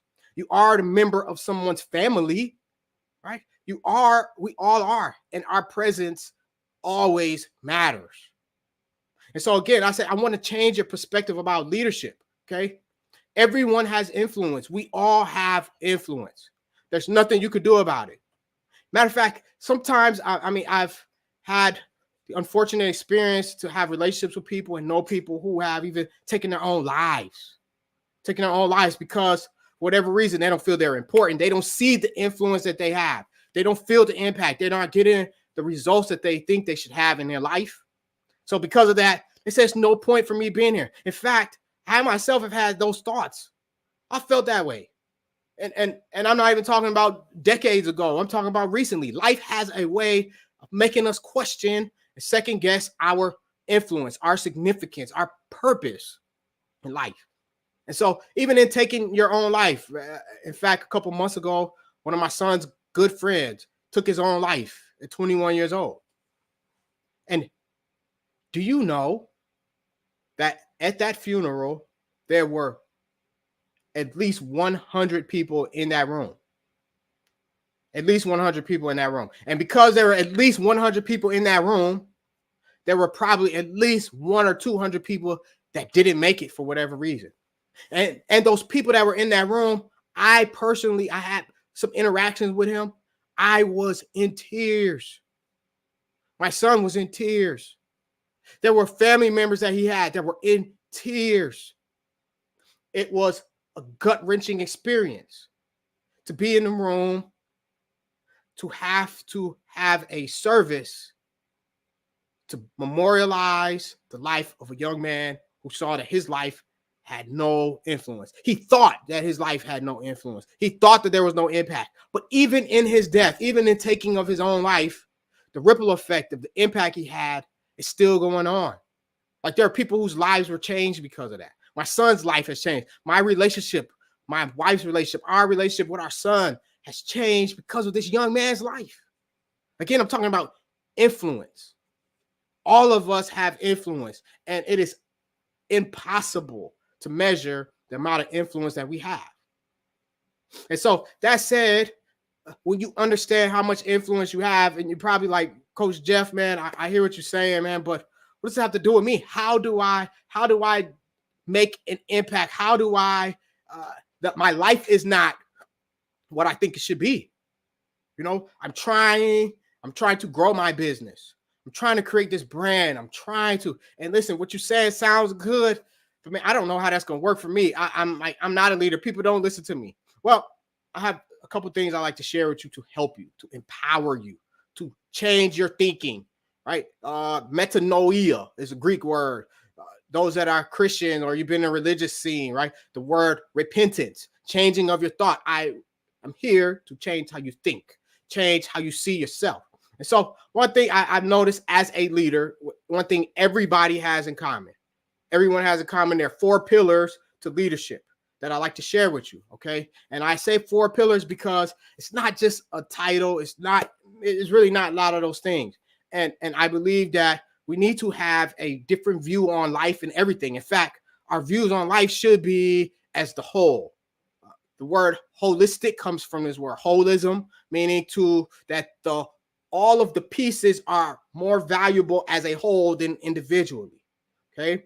All of the individual pieces are vital, they're important, but they're only as important as they can be when they're together. And so there's 4 pillars that I've discovered, that I've learned over years, that I've kind of pieced together to create my own kind of framework of holistic leadership, okay? To be a holistic leader. Meaning, the first pillar, I think you need to understand and embrace and understand it. And all 4 of these pillars start with the letter P, okay? First P is purpose, okay? Purpose. Each individual exists because there is a purpose behind it existing. Every individual, every molecule, every single atom, everything exists because there's a purpose behind it.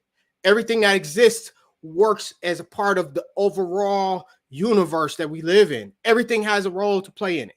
Everything. Okay. And so if you understand and embrace the fact that there is purpose behind my existence, number 1. Now, you may not know what that purpose is. You may not understand that purpose. You might not even like that purpose. People around you might lie to you for whatever reason, but it's very important. The first pillar to hold on to is that there is purpose behind my existence. So if you're listening, say there's purpose behind my existence. Purpose. First P. Second P. People. People. Like me, people. Yes, people. Okay. Number 1, a people is every one of us is a people or a person, a singular people. But we all live in this world with over 8 billion other people. And every one of those people has, like I said, that first P, a purpose. Some of us have multiple purposes, right? But it's imperative to understand that you have purpose and that our purpose is to serve, help, assist, guide, influence, have some impact on other people. Other people.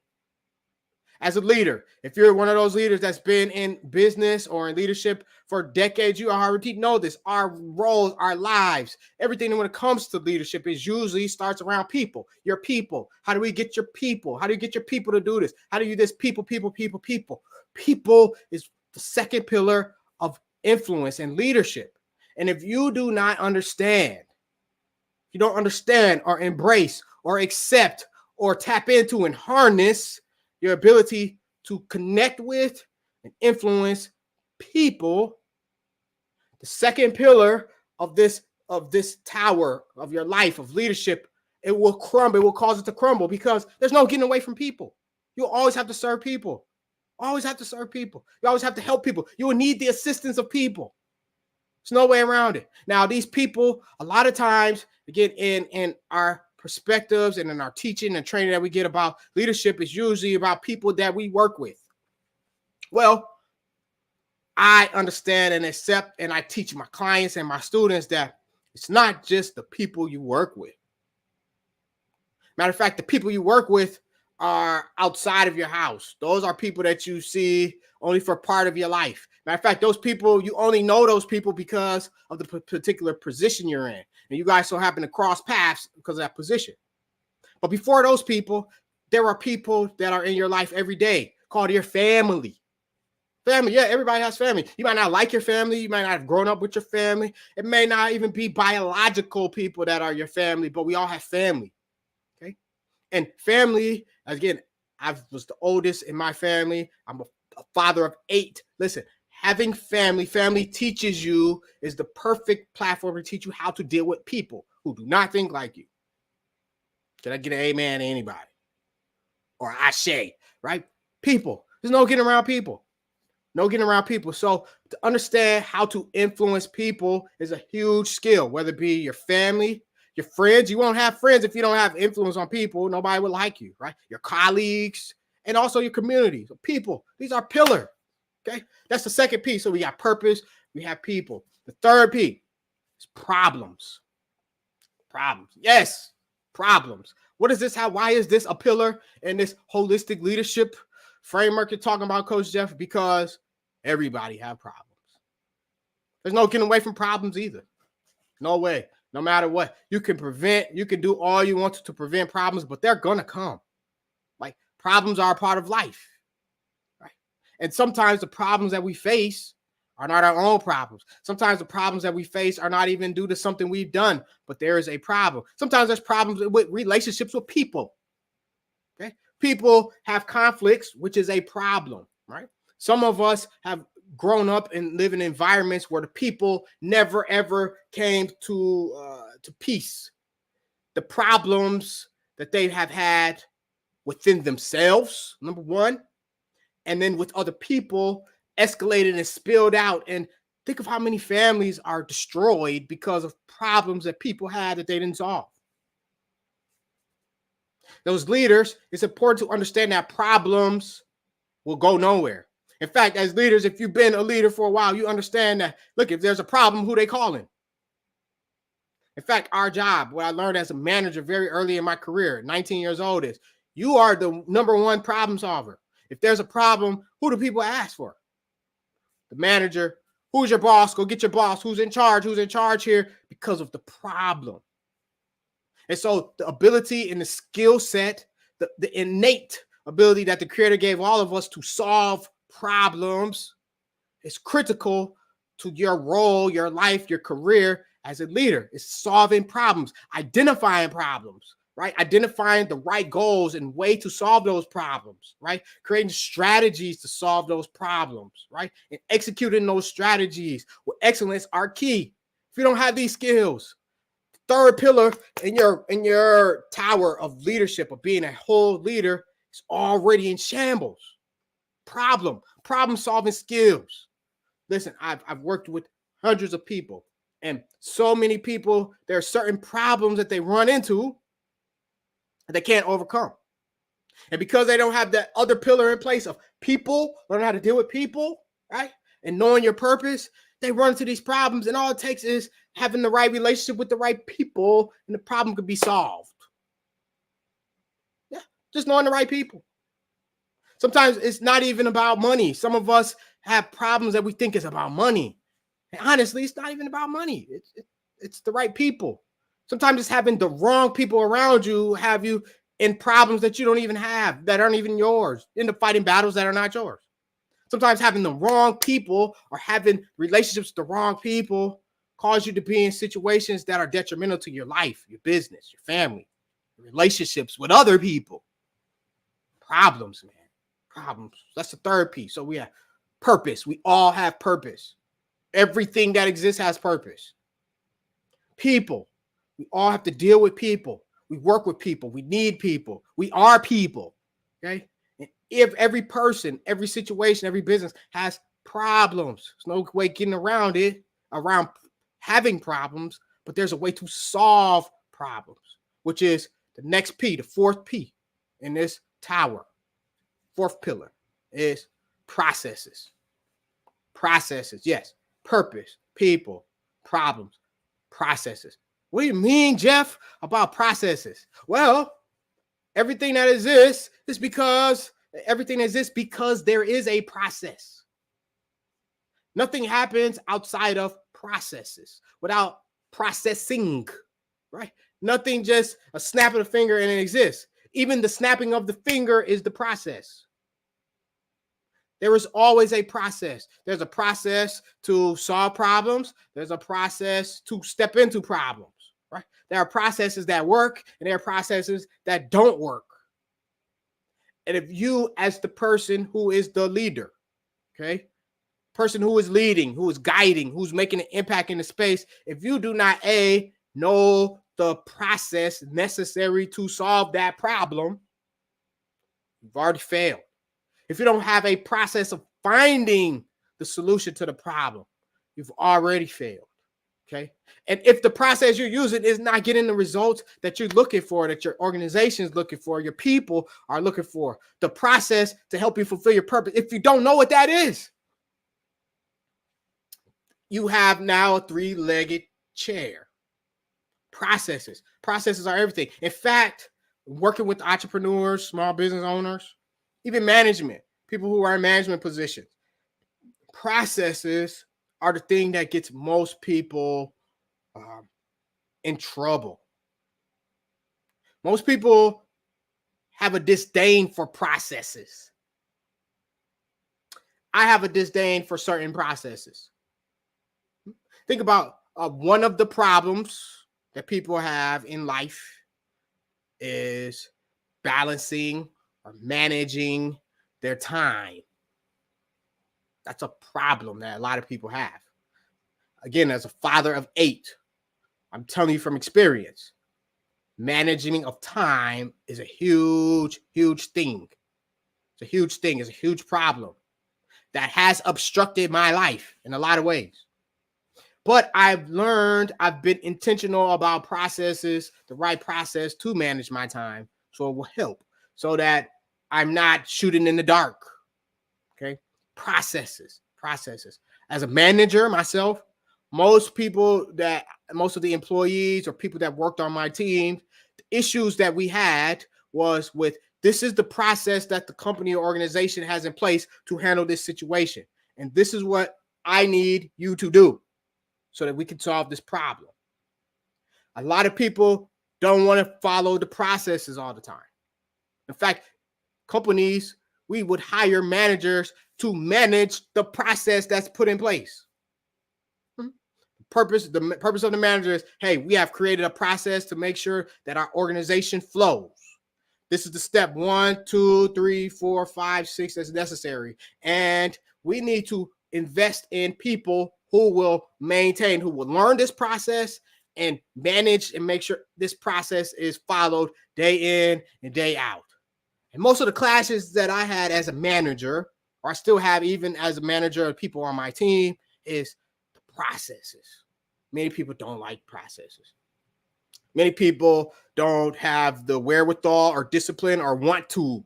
Because I don't even think that people don't have it. They just don't desire to. They choose to follow other processes, right? And again, processes is a part of our life. You think another word for process is system or habits, okay? These are words that might help tie this together for you, okay? We all have habits. We are creatures of habits. Some of the habits that we have, we didn't even intentionally put them in place, but we have them, okay? And so it's important to understand processes are key. So as a leader, as someone who is aspiring to be a leader, right, you might be facing some problems. But I promise you, there's a solution. You just have to discover the right process and stick to the process until that solution to that problem comes and manifests itself. That's all. Nothing too complicated. Nothing too complicated, I should say. And so this is my idea of what a holistic view, a holistic framework towards leadership, right? If you can remember those 4 P's: purpose, people, problems, and processes. Okay, good. You got that? Salute to you. Congratulations. Now, you're probably like, okay, Jeff, I hear you, but it sounds good. It sounds way easier said than done. Yep, that's true. It does. Maybe. It is not easy to do. And so I want to leave you with something that can empower you, that could change. Again, you might think that it's hard, but it really is not too hard. Again, and the secret is in processes and systems. Okay, many people don't have the proper processes or systems in place. If you are trying to bake a 7-Up cake, shout out to all the bakers, everybody that makes 7-Up cake. I love 7-Up cake. So even if you make 7-Up cake and you would like for me to give my opinion on it, if you care about my opinion, you just have pride. Hey, you can tell me, you can send me some of your 7-Up cake. Cheesecake? What? Anyway, but we're going to talk about 7-Up cake. There's a process in place that's necessary. It should be a system you have in place to make that good, that finger-licking good 7-Up cake, right? There's a recipe, right? My grandmother had a recipe, a system in baking the best 7-Up cake that you will ever taste in your life. System, processes. Now, the problem with system and processes that we use sometimes is we usually use what I consider fragmented or broken systems. Fragmented or broken, okay? This is the opposite of that word we talked about earlier, which is holistic or holism, whole, okay? If you have something and you are leaving out a piece of it, it's fragmented. Sometimes we have a system or a framework or a recipe that's necessary to bake 7-Up cake, and it requires 3 cups of flour, 3 cups of sugar, 2 baked eggs. I don't know this recipe off the top of my head, but y'all bakers, you let me know. Right? 3 eggs, 2 eggs, right? And if we, for instance, we leave out the eggs, you have a fragmented system. That cake is not gonna be, it's not gonna be 7-Up cake. It's gonna be something else. If you leave out the milk, it's gonna be something else. So a lot of us are trying to build our life and try to build a business on fragmented systems. We think that, hey, if I just post on social media, I got a business. Well, look at the results of your bank account. If I try to build a relationship with my kids, just talking to them or just giving them money, you got a fragmented relationship. Okay. So the systems that we use and that you're using should be holistic systems. Okay. And I want to encourage you to think about the systems that you're using, the processes you're using to lead the team you're leading, to lead the family you're leading, to lead your own life first. Okay? Lead your own life. If the systems you're using are not holistic, if you're using fragmented pieces, just the piece of the process that's comfortable to you, right? If you don't understand your purpose, that you have a purpose, right? If you don't center back in on that, right, you'll have a fragmented system and you will be doing and being all these other people. The second P, you'll be these other people, not you. You won't be able to serve those people that you're here to serve in the way that the Creator sent you here to serve. The genius that's put inside of you won't serve the people it's there to serve, right? And if you don't have the right problems in mind, if you don't understand that I have problems and I need to come up with solutions, if you don't do this, you have fragmented system. This is why so many organizations, our community is what it is. And so I want to encourage you, Black businesses, Black business owners, you aspiring leaders, reshape your thinking about leadership, how you're being a leader, how you're using the influence that the Creator gave all of us, the genius that the Creator gave all of us. And listen, the world is waiting for you. The world is waiting for you. We're all sitting here as humans to create a new reality. So I want to encourage you and empower you to create the reality. Use the genius that the Creator gave you to create the reality that people around you are waiting for. Those people behind you are waiting for. So, my name is Jeff Ingram. I want to thank you so much for your time, this opportunity, for your attention. And I'm so excited to hear about how your lives are changing, the people that you're leading, lives are changing. Thank you very much. Wow. Thank you so much, Coach Jeff. Man, you hearing you makes me want to run through a wall and pursue my $1 million dream. So, man, thank you so much for your pouring, man. And remember, genius is common, and I'll see you on the other side. Thank you.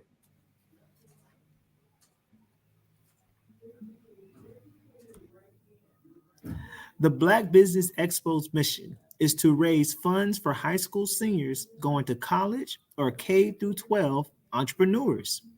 The Expo is a fundraiser for students. You may go to www.blackbusinessexpousa.com to donate to the scholarship fund, or use the Cash App at $BBXUSA. Again, that's $BBXUSA. Our goal is to give laptops and up to $5,000 to 10 students. Students can register online at www.blackbusinessexpousa.com. Every dollar counts, so we want to remind you to donate to the scholarship fund. We want to thank our Black Business Expo USA sponsors for January 2024. NC 100, Moody Capital Partners, Suede Soul, Lotus Ritchie Coaching and Training, Carolina, Virginia Minority Supplier Development Council, Step Management, BHS and Associates, Margie McLean Foundation, Inc., Genius is Common, Earth Essentials, Melaine Chennai Global, Executive Women's Success Institute, The Quality Coaching Company, Superwoman Business Services, Creative Force Studios, Lee Entertainment, Artistic App Design, and the Black Business Expo USA. And remember, genius is common, and I'll see you on the other side.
Dr. Eric Kelly III and a host of phenomenal speakers from all around the globe for this 7-day virtual event that you don't want to miss.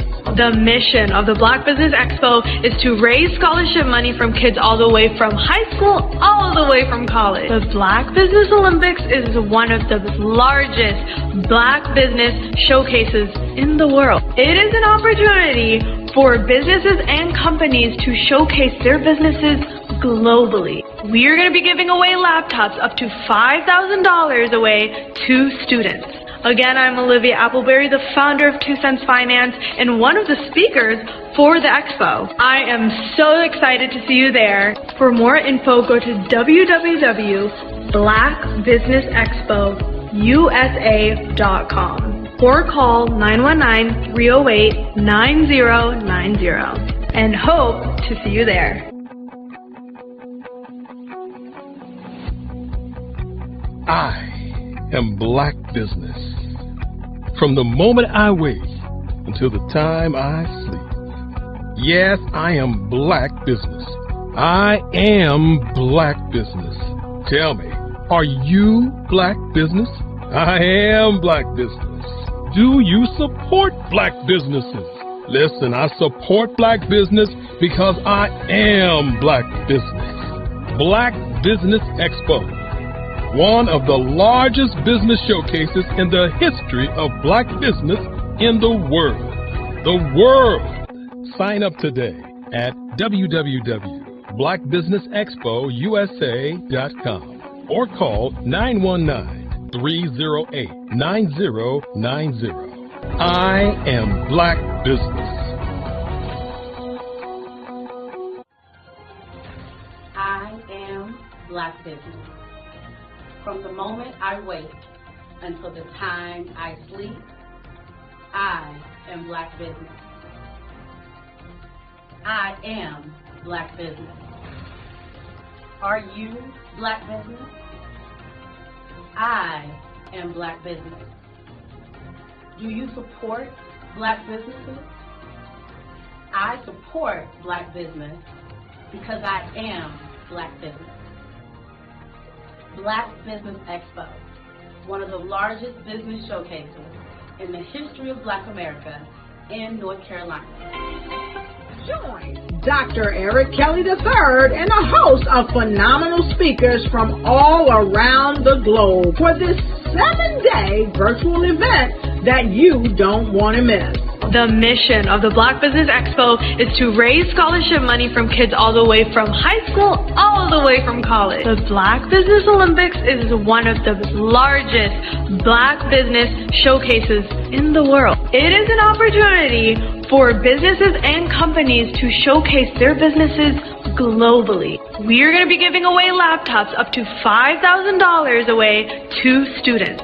Again, I'm Olivia Appleberry, the founder of 2 Cents Finance and one of the speakers for the expo. I am so excited to see you there. For more info, go to www.blackbusinessexpousa.com or call 919-308-9090 and hope to see you there. I am Black business. From the moment I wake until the time I sleep. Yes, I am black business. I am black business. Tell me, are you black business? I am black business. Do you support black businesses? Listen, I support black business because I am black business. Black Business Expo, one of the largest business showcases in the history of black business in the world.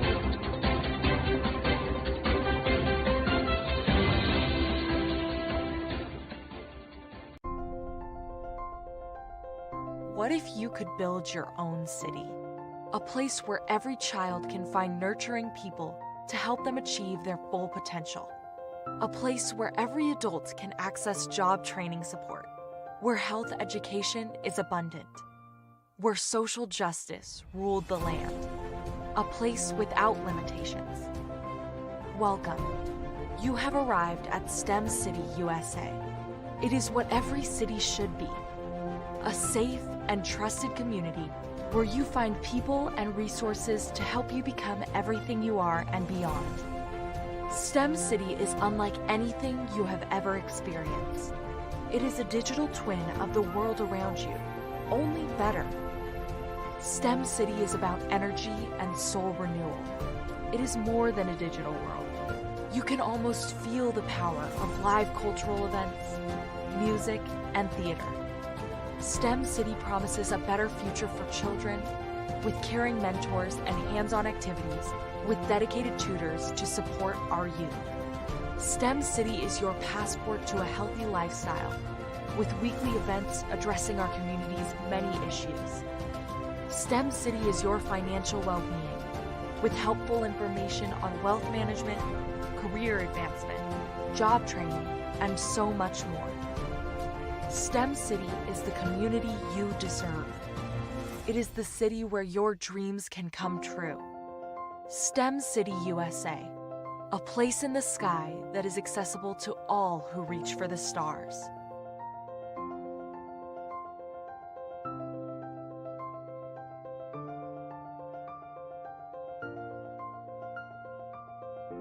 Hello, ladies and gentlemen.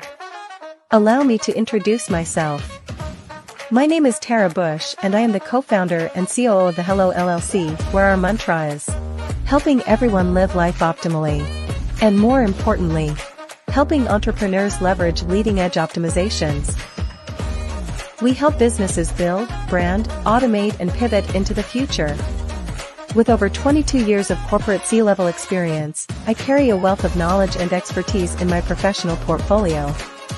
My professional journey has encompassed various facets of business, executive leadership, project management, marketing, systems, space planning, and strategy implementation. I have had the pleasure of partnering with and managing multi-million-dollar projects for the top Fortune 500 companies, prestigious universities, and well-known sports teams around the world, like ExxonMobil, Apple, Samsung, Citgo, HP, Ziegler Cooper, the Houston Astros, the Dallas Cowboys, Bank of America, and Vanderbilt University.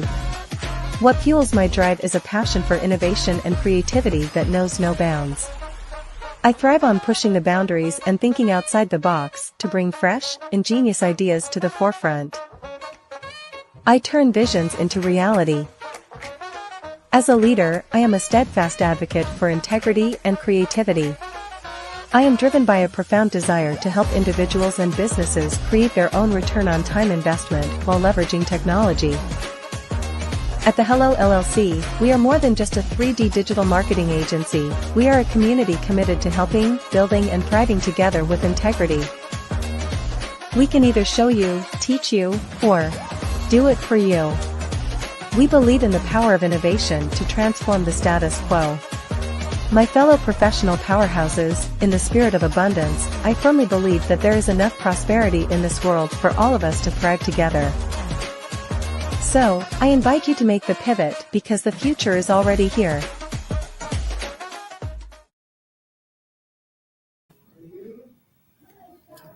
Good morning, business owners, entrepreneurs, thought leaders, and corporations, and welcome to the Black Business Network. My name is Antonio Owens, and I am the president of Pursue Nation, where we help people go from potential to accomplishment. I'm your business moderator for the morning on the Black Business Network.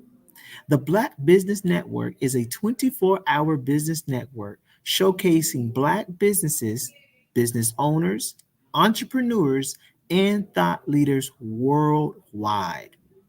We have speakers from North Carolina, London, Singapore, Africa, Japan, and cities all over the United States.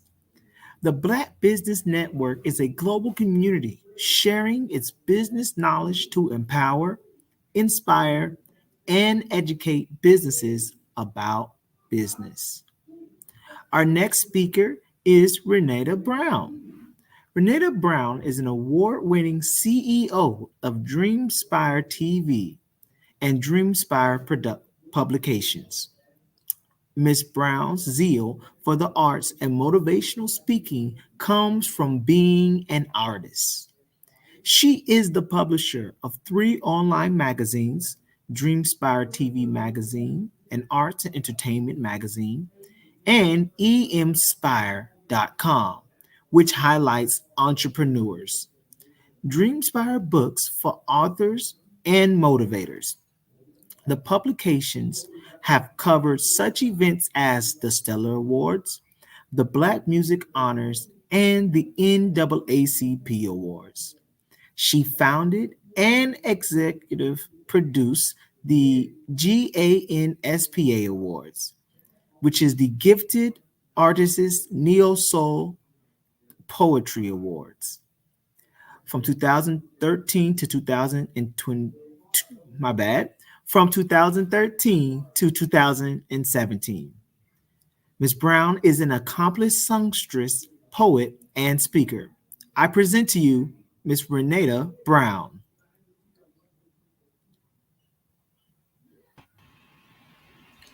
Good morning. Nice to be here again, a brand new year. Happy to meet you, Antonio. Same here, ma'am, and I can't wait to receive the loads of information that you're about to give us. And remember, genius is common, and I'll see you on the other side. Absolutely. Good morning, everyone. It is 2024 and glad to be here in a new year, but not a new me, the same me with lots of exciting news to bring you.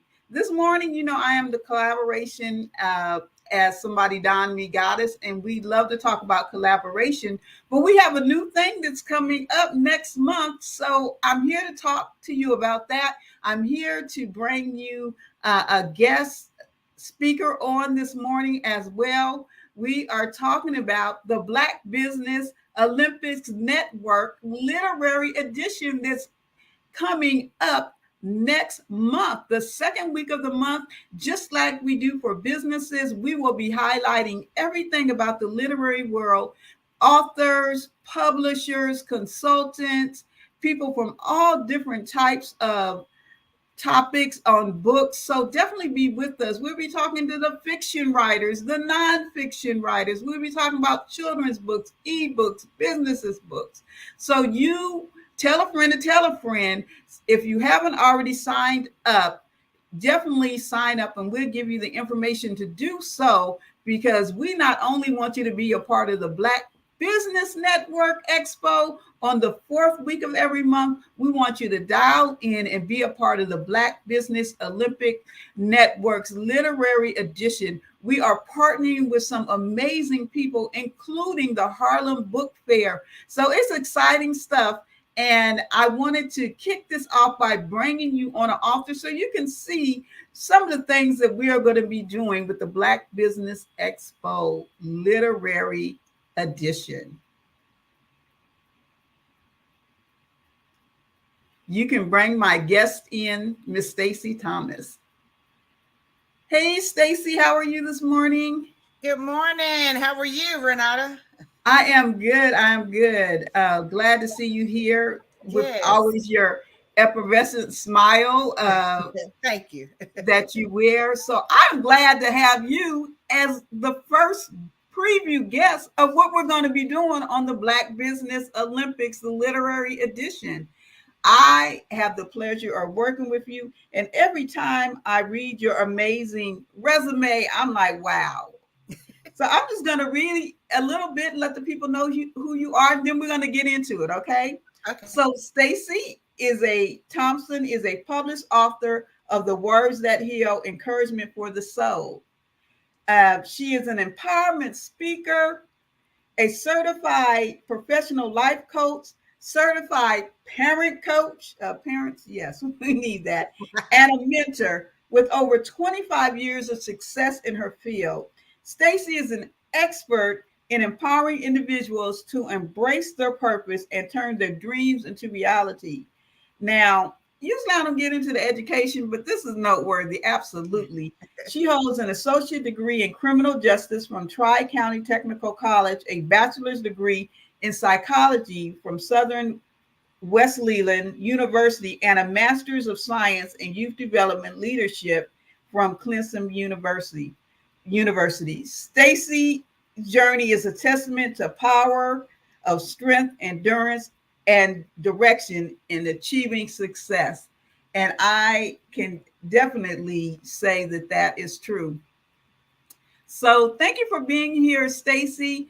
Tell people about your project that you're working on, Words That Heal, Encouragement for the Soul, the second edition.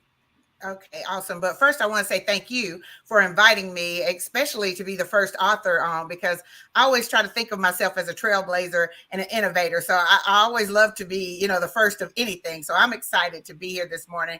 But I'm also excited, too, to be working on my latest project. It's the second edition of my book, The Words That Heal, Encouragement for the Soul. And the excitement is just, I published my first book, 2015.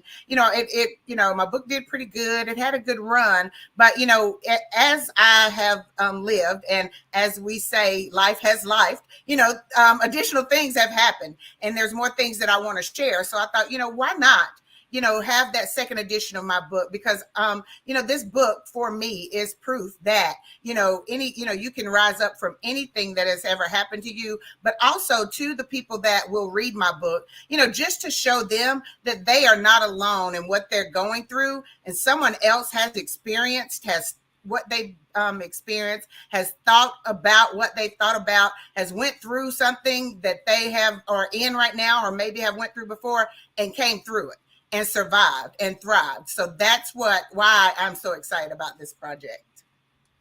We're excited about the project as well. Now, I want to highlight a couple of things. We're going to get into a little bit more detail about your process of writing the book, but what we plan to do and what we're going to do on the literary edition is not only give you the polished author look, but we want to talk about behind the scenes, okay, what that was about. So first of all, I want to point out that you said that you're doing a second edition of the book. You revisited, and that's something that authors should know, that you don't only have to, you wrote the book and now you have some things that answer. A lot of times we just move from one project to another, but it's perfectly okay to go back and have a second edition, and sometimes you might need a third or fourth edition of the book. So you went back, and what was that process like for you going back to revisit the work?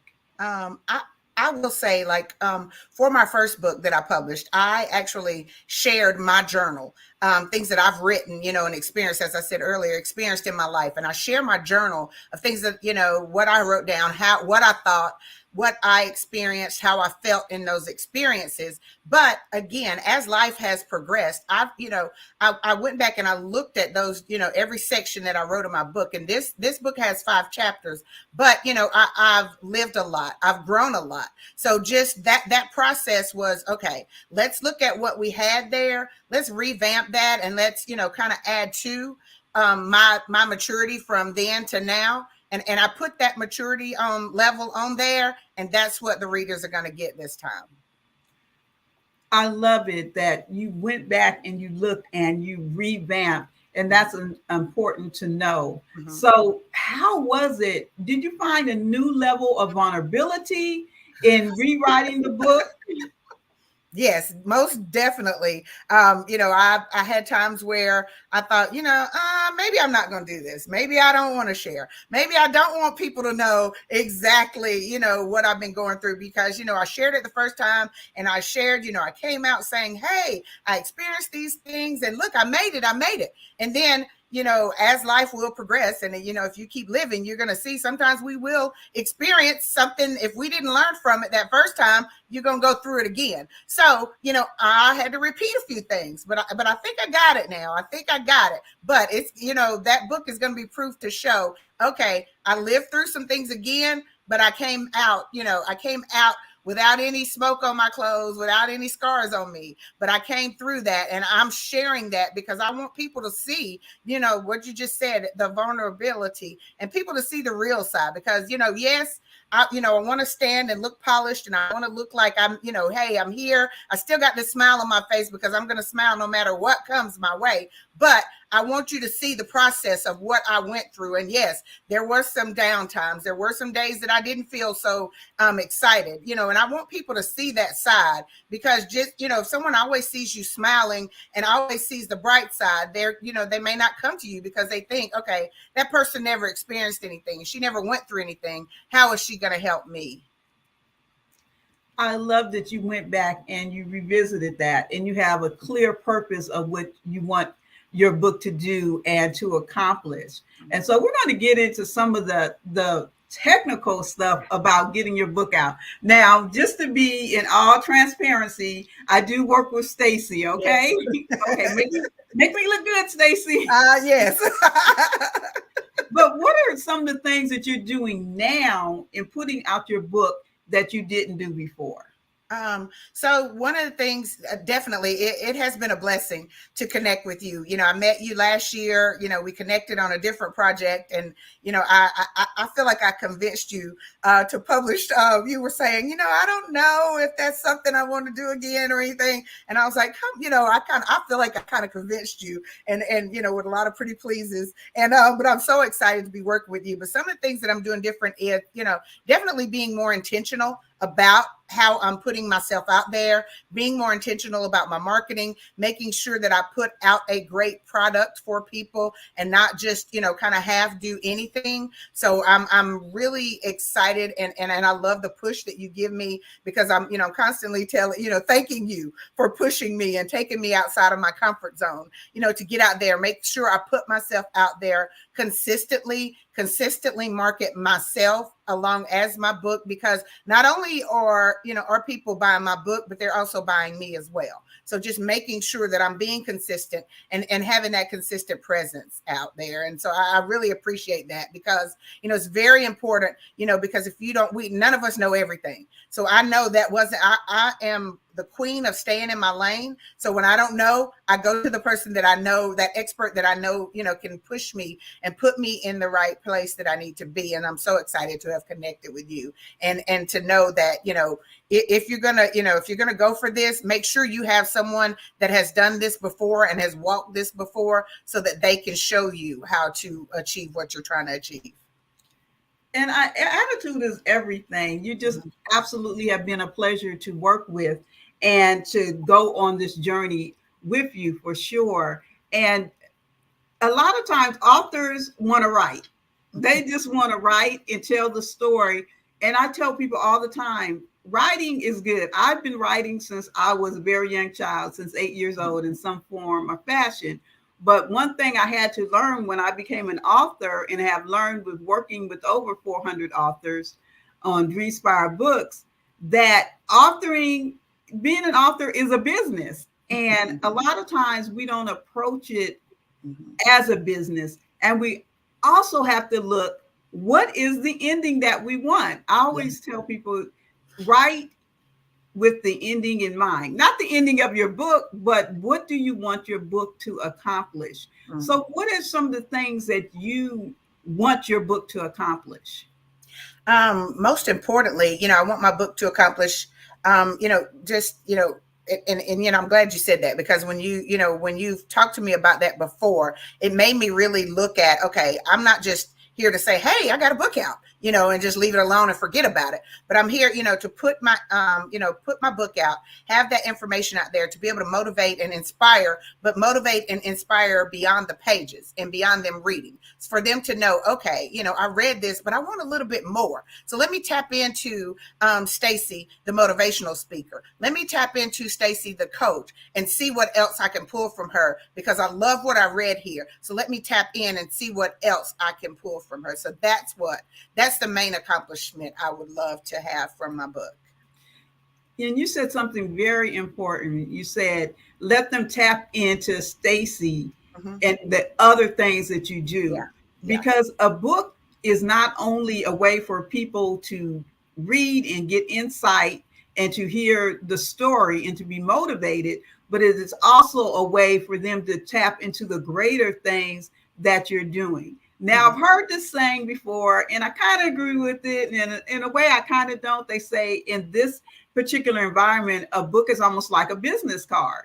So it is the calling card. I don't want to call it a business card. I'm going to call it the calling card to invite you in to what else an author has going on. And if you start the process with that in mind, what do I want the end result to be? Do I want the end result for people to come into my coaching business? Or do I want the end result of my book for me to open up speaking opportunities? Do I want the end result of my book to help have a course?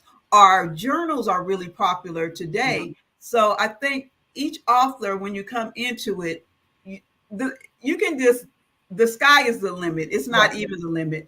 I heard one person I used to teach a class called "You Gave Birth to the Book, Now You Have to Raise It." And we had an author publisher said that she had derived over 16 different streams of income from the book. Wow. That's a lot, but you have to start with the ending in mind. So what are some of the things as far as launching the book that you're doing different? Because I want to give people kind of a roadmap to how, I'm not going to give away all the secrets, but a roadmap to some of the things that authors need to do as far as getting the book out there. I know you said you're doing stuff different, but what are some of the specific things that you're doing different? Are you doing again?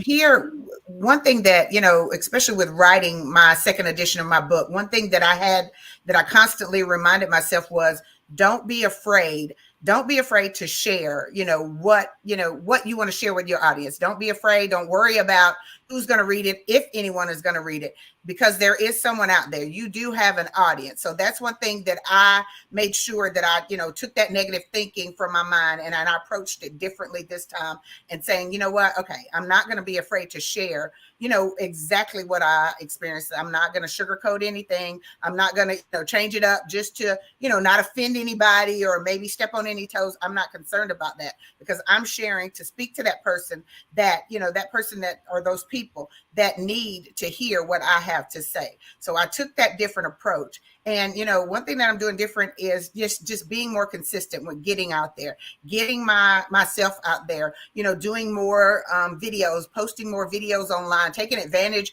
of that free marketing opportunity that we have in front of us right now, that is social media. Just doing more there to get myself out and promote my book.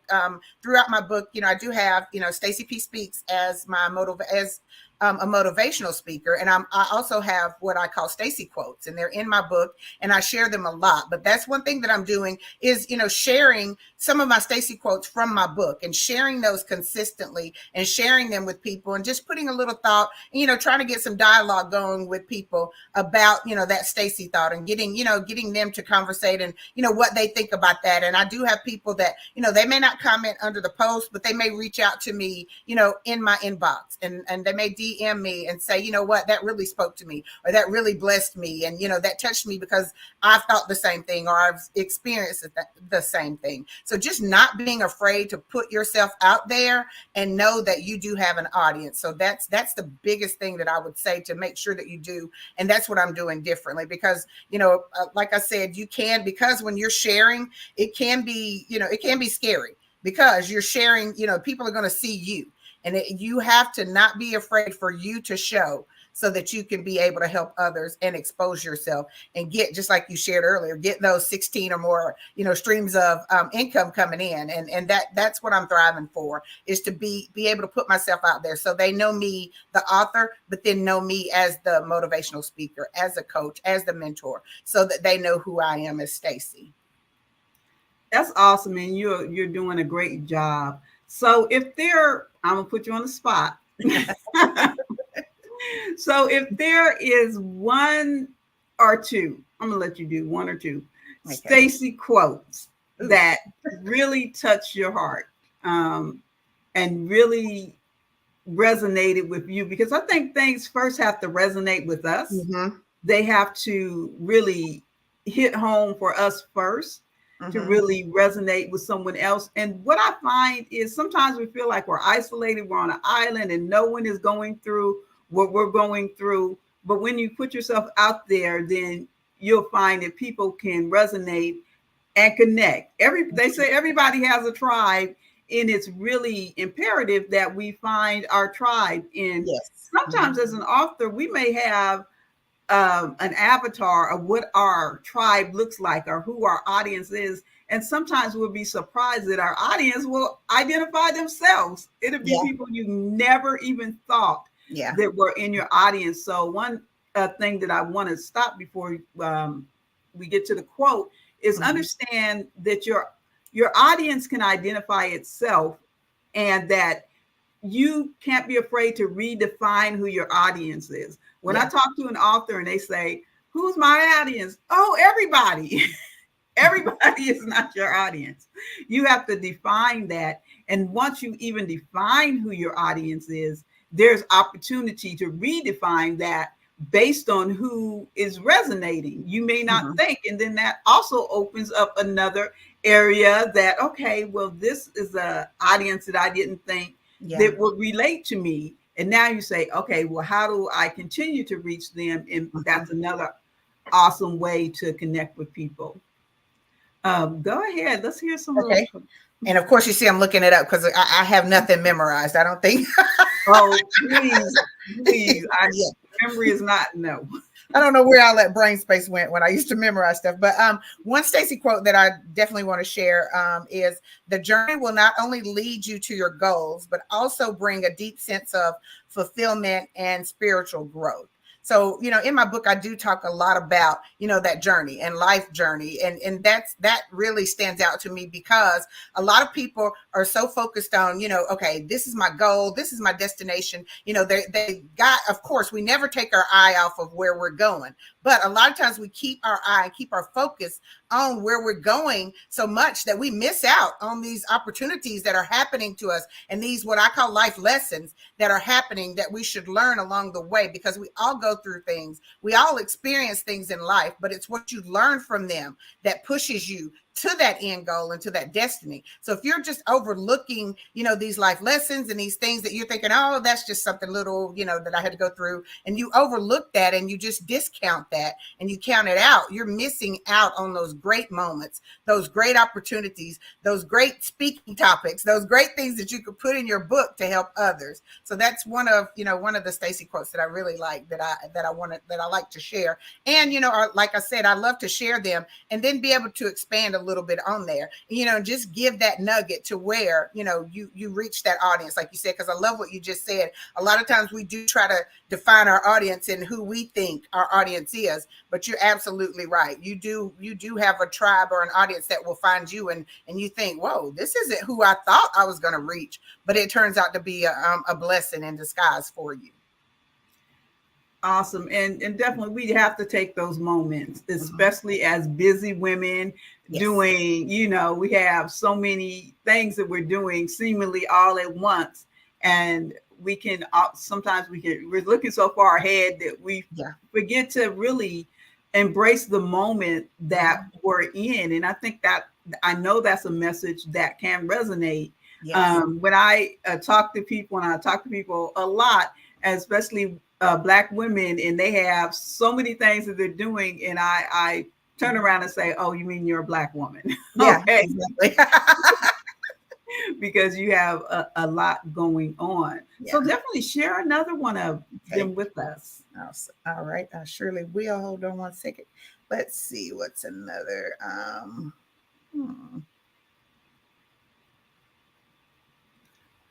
Okay, here's one that I could share with you. Life may throw challenges your way, but with purpose as your guiding light, you'll navigate through them with resilience and emerge stronger than ever before. So that's just another Stacy quote again. Like I say, I live by example, I feel like. So, I do, and I can say, in my years of being here, and and I'm not been here a short amount of time. So, but in my, I'm not afraid to share my age. In my 52 years of being here, I have experienced some life challenges. It goes back to, me having my son at a young age, raising a Black man as a single parent, and doing a great job, I might add, of, having a young Black man that, was not a statistic, was not one of the stereotypes. I've been on welfare before. I've been on food stamps before. I had the paper food stamps, that changed over to the card. So, I've been there and I've done that, and I made it work for me. But, just knowing, those life challenges, they come at us. And if you haven't experienced any, like my grandma always would say, keep on living, honey, because you will. But just, know that you can get through those and use those challenges to propel you. And don't let them stagnate you. Don't let them hinder you. Don't let anything that comes at you halt you. One thing that one of my mentors, something that she said to me, I went to a conference a couple of weeks ago where she said it to everybody, but I always think, it's coming directly to me. When things come at us, she said, switch that around and don't look at it as, why is this happening to me? But think of it as, okay, this is happening because of me. So this is not happening to me. It's happening because of me. And it's happening because I'm here. And it's happening because I'm supposed to live through it and share my journey through it and be an example to others. So it's all about your outlook and all about what you're speaking and how you're thinking when you experience anything that comes at you at life. So you just, got to take those challenges and just work through them and use them for your good and use them to get you where you're going. Absolutely. I love that. It's happening because of you. And that we're still here. We're still here to tell the story. Yes. So I'm going to take you way back. Okay. Well, not way back. But in 2015, when you first had your journal, where did you make that leap from, this is my journal, now I want to share? What was that thought process like for that? So where that came from is just, the many times of, you talked about how, you hear, women saying, oh my goodness, I've got this going on, I'm doing this. And you think, okay, yeah, just like you said, okay, you're a Black woman, but just being, around other women and being a lot of times just being at, the hair shop, being at the hairdresser and just hearing, women talk, or being in other locations and hearing people talk about, things they're going through, things that are bothering them, even on social media, and just thinking, wait a minute, I've been through that.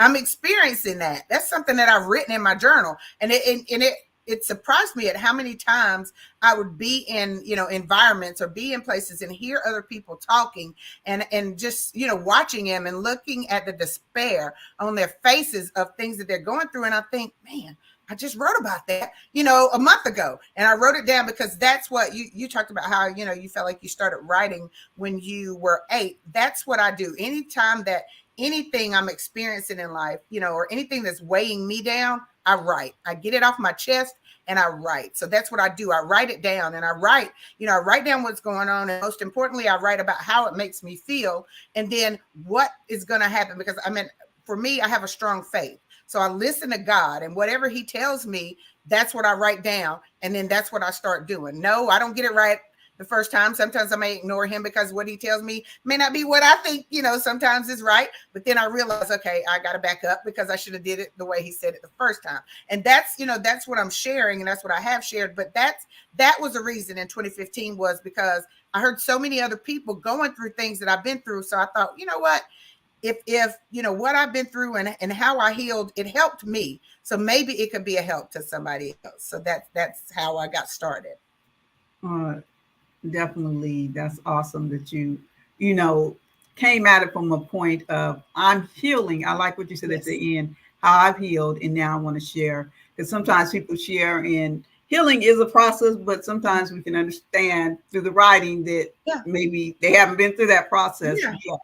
So and it doesn't look, and that healing doesn't look the same for everybody, because Absolutely. so just like, just as I'm sharing what I've been through and how I've healed, it's not saying it's cookie cutter, but it's saying, hey, this is what I did. This is what I did. So you could come up with your own process. You could come up with your own steps, your own strategies, your own game plan, and work through it just as I did. Sure. It is definitely an individual journey, and it's a journey that we're never there yet. It's always healing that is taking place. Yes. Now, I know one of the stories in your book that you address, and I think it's a story that needs to be told, especially coming from a woman of faith, because I grew up in the church and all of that. And I know when it comes to marrying, it's like, okay, I know this is the one. And it seems like sometimes things happen. I'm going to let you tell that story. I'm not going to give away. But I want you just to share that story. So I want people to understand why they need to kind of dig in and get this book when it comes out. So yes, I did decide, and because you're my publisher, but I did decide this, okay, I need to share this in my book. But yes, I did experience, a situation where I was married for, I walked away from it, 14 months after the marriage. And that when you talk about being vulnerable and sharing that experience, that right there for me was like, oh my goodness, should I put this out? And I have already, I did a whole event last year where I shared my story, and shared, it's titled Repurposing the Pain. But I wanted to tell my story and share my story, because nobody else can tell my story but me. I create my own narrative. So of course, yes, as I said before, I do write down what God speaks to me, and I, try to make sure that I'm listening to him. But, in my book, I am sharing my experience of that situation and that marriage experience. And I'm sharing how, me getting ahead of God, and how that looks when you get ahead of God and you think, okay, this looks like God. This sounds like God, smells like, I thought I was using all my senses. Everything lined up. And in my eyes and in my ears and in my heart, everything lined up. But I really wasn't seeking him, because it was something, and it was, being married for the first time at age 48, and having to say, wait a minute. I couldn't even keep, this is my first time ever being married, first time ever being proposed to, and I couldn't keep a husband. But the most important thing that pushed me was God said, he wasn't yours to keep. So that made me realize, okay, I stepped out there and I got ahead of you. And, it's time for me to share, because, when I did, when I hosted my event, Repurposing the Pain, there were a few women that came up to me in tears, because they had been in that situation for years. Some, 10 plus years, been sitting in that same situation, and hadn't, hadn't thought about, is there a way out? Can I, can I talk to anyone? Should I share anything? And I think the most important thing is getting past wondering and worrying about what someone else will think or say about you. But you've got to take care of you. You've got to make sure that you protect your peace, protect your heart, and protect your mind, and do what's best for you. And that's what I'm sharing. I'm sharing a tidbit of that in the book, but that is one of my speaking topics on repurposing the pain, where I will, come out and do, definitely share and be more in depth and, answer questions and just be very candid. But I am being open and I am being honest, and it's not to drag. And me sharing is not dragging anybody. It's not, I'm not being negative. I'm not, downing marriage, because I still want to be married and I'm still looking forward to it. I still love. I want to be loved. I want to love. Okay, that's a different show. No, I'm just kidding.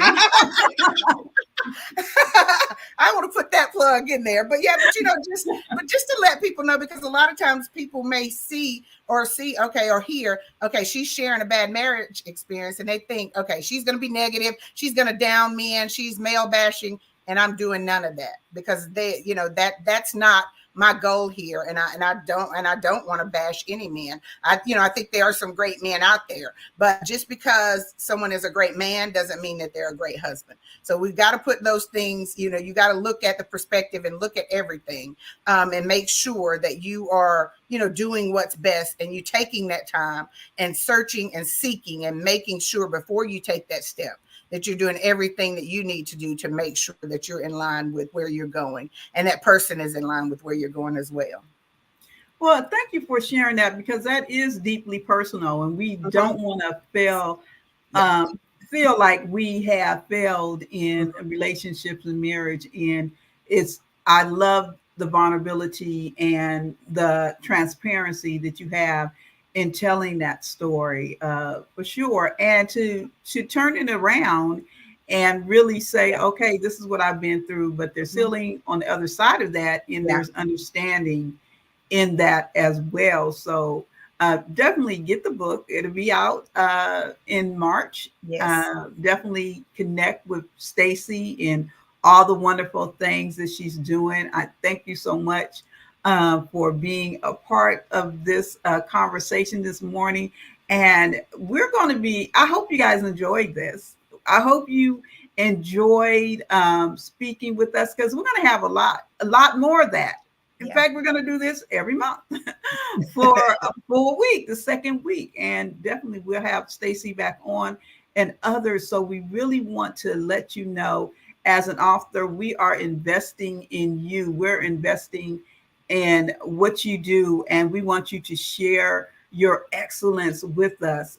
We want to be able to share your story, your process, and really get you out there in the most professional way, and understanding that being an author is not just about writing the book. That I'm not going to say that's the easy part. It's not. It's like having a child. So we know the labor part, the delivery. Yes, that hurts. But after that child is here, after that book is here, you gave birth to it. Now you have to raise it. Yeah. And I'm just excited about the Black Business Olympics Network's literary edition that's coming up in February.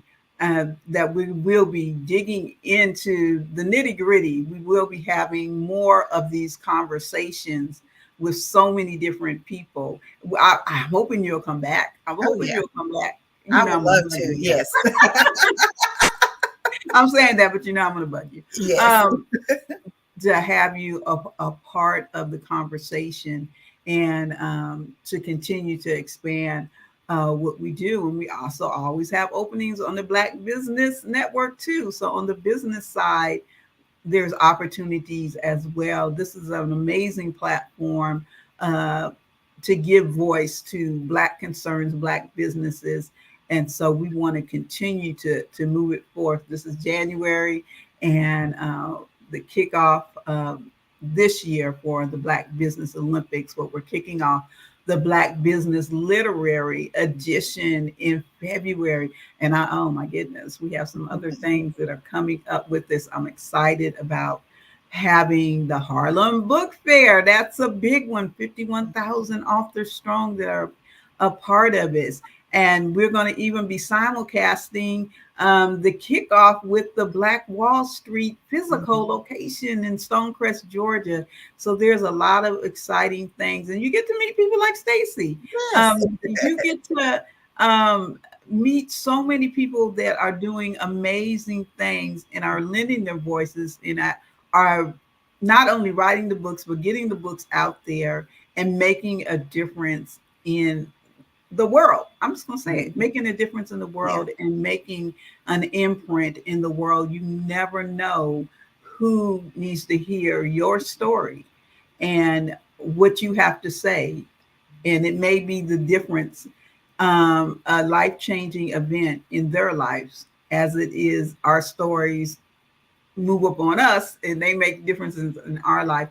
Is there one last thing before you go? I'm gonna be on for a couple of more minutes, but before you go, that you would like to share with our audience? I guess the one last thing, just like I said, earlier, just to expand a little, about, being an author and writing, just as I said, just don't be afraid to put yourself out there. Don't be afraid to share. Don't be apprehensive about wondering, or will anyone attend? When I launch my book, will anyone come? Will anybody purchase your book? Don't think those things. Just do, if it's in your heart and that's a desire that you have, is there for a reason. So you got to act on that, because anything, I always, when I talk and I do a lot, I speak a lot about purpose, and a lot of people are, saying, people, young people, older people, I don't have a purpose. I don't know what my purpose is, and I always say it's that passion. It's that thing that you wake up, thinking about. It's the thing that excites you. So if you have that in your heart and you want to share, and there's something that you want to share and share with others, do it. Take that step, connect with someone. Renata's a great person because she's really pushing me and she's helped, but, connect with someone that's going to help push you and put you in the right place, and don't be afraid. A lot of times I think some people are, they want to try to do things on their own because they feel like if I'm connected here, that's going to take some of the spotlight off of me. It's going to put the spotlight on them. No, you're going to shine because you're supposed to shine. Don't worry about anybody else, because nobody can steal your shine. So don't ever be afraid. Don't ever be afraid to step out there, and make sure you connect and find someone that's going to help you and help you get to where you're going. And just, put yourself out there, because you're not going to know until you put yourself out there. And the only way to succeed is to take that step. So that's what I would like to say. I love it. I didn't pay her to say any of this, honestly. Stacey is such a delight to work with. You absolutely are. Well, I don't know whether they're coming back, but we're just going to, you just can be on the couch right now. Okay. But I want to share some collaboration tips, because that's what I do. We are collaborating and going into a new year. I want you to be this year intentional about your collaboration, because that is what's going to take you from where you are to where you want to be. I want you to get a collaboration plan. And that means sit down, write out at least 10 goals, of how you're going to collaborate. And what that looks like. So one thing that I'm being very intentional about this year is doing more speaking engagements, because I get asked a lot to speak. And a lot of times I'm just like, I just turn it down. I'm doing something else and I'm not very intentional. I shared this story with some people, and it's kind of funny, but it kind of isn't. So a couple years ago, when I was still doing the award show and I was doing my promoting, and someone came in my inbox and they said, "Can I please speak to the person in charge?"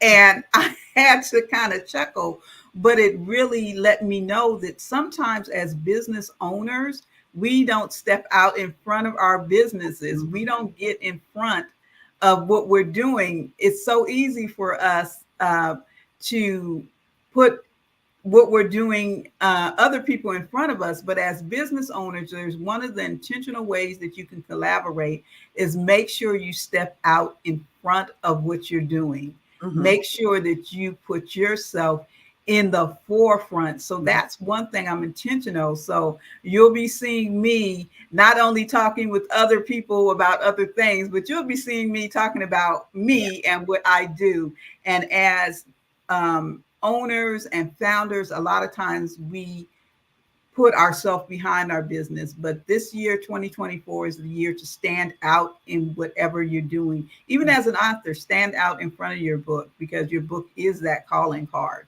One of the other things you want to do is set specific goals of what that looks like. So my goal is to be out in front of other people. Yes, I get asked a lot to speak, but there's some platforms that I want to speak on. So say, okay, I want to do this person's podcast. I want to do this streaming show. I want to have this live event. So set some goals. Goals to me are like bowling pins. And the more you're in there throwing those balls, the the more chance that you have an opportunity to hit something. Okay, everything's not going to be a gutter ball, but you got to get out there and knock those goals down like bowling pins. But you have to set them first.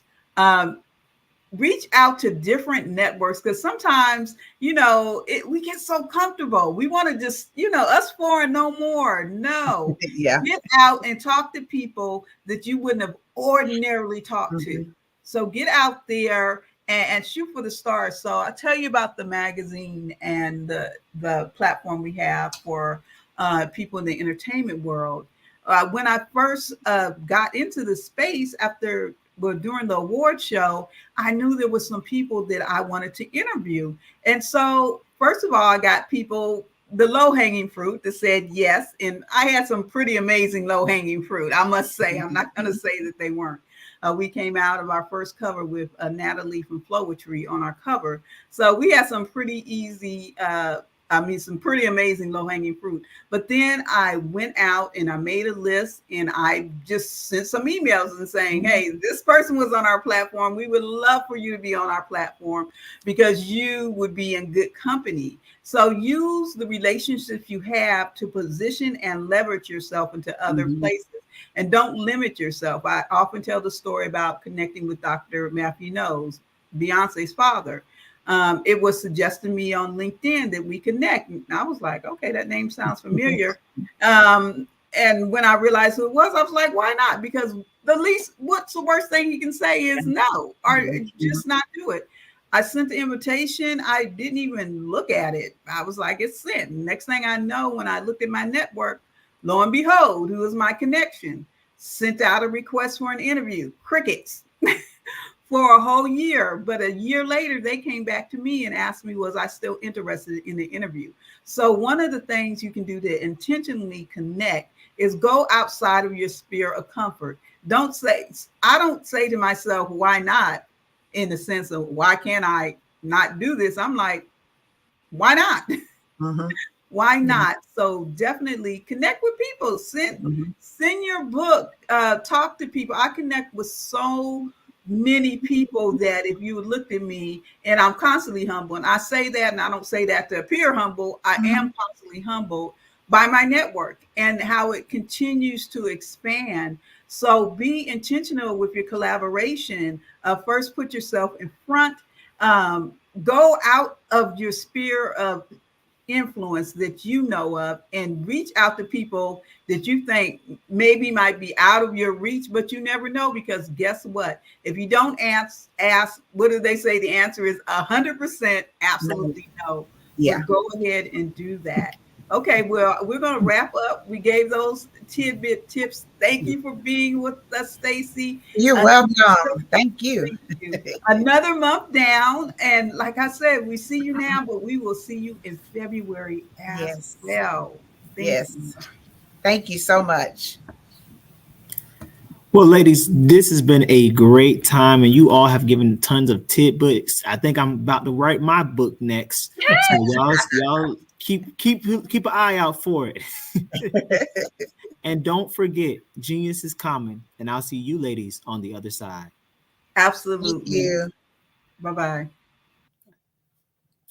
The Black Business Expo's mission is to raise funds for high school seniors going to college or K-12 entrepreneurs. This expo is a fundraiser for students. You may go to www.blackbusinessexpousa.com to donate to the scholarship fund, or you can give by Cash App at $BBXUSA. Again, you can donate via Cash App at $BBXUSA. Our goal is to give laptops and up to $5,000 to 10 students. Every dollar counts, so we want to remind you to donate to the scholarship fund. We also want to thank our Black Business Expo USA sponsors of January 2024. NC100, Moody Capital Partners, Suede Soul, Lotus Ritchie Coaching and Training, Carolina, Virginia Minority Supplier Development Council, Step Management, BHS and Associates, Marjorie McLean Foundation Incorporated, Genius is Common, Earth Essentials, Malaine Chennai Global, Executive Women's Success Institute, The Quality Coaching Company, Superwoman Business Services, Creative Force Studios, Lee Entertainment, Artistic App Design, and the Black Business Expo USA. Genius is common, and I'll see you on the other side. Hello, my name is Kiasi Helm and I'm 14 years old. I think my genius would probably have to be setting goals and achieving them. I say this because ever since I was young, I always wanted to be an author, and at age 11, I ended up achieving this. But not only did I end up becoming an author, I ended up becoming a public speaker, a publisher, a business owner, all these great things. The name of my business is Written by Kids Publishing Company. I decided to start this company because I thought it was important for me to help kids my age express themselves through literacy and just achieve their own goals. Because to me, achieving goals is the best thing in the world to feel. It's you just achieving things and aspirations that you set for yourself. And I know that everybody is capable of this because even if you don't end up achieving the goal, you still tried your best, and that's the most important thing. And everybody is capable of this because genius is common. Thank you.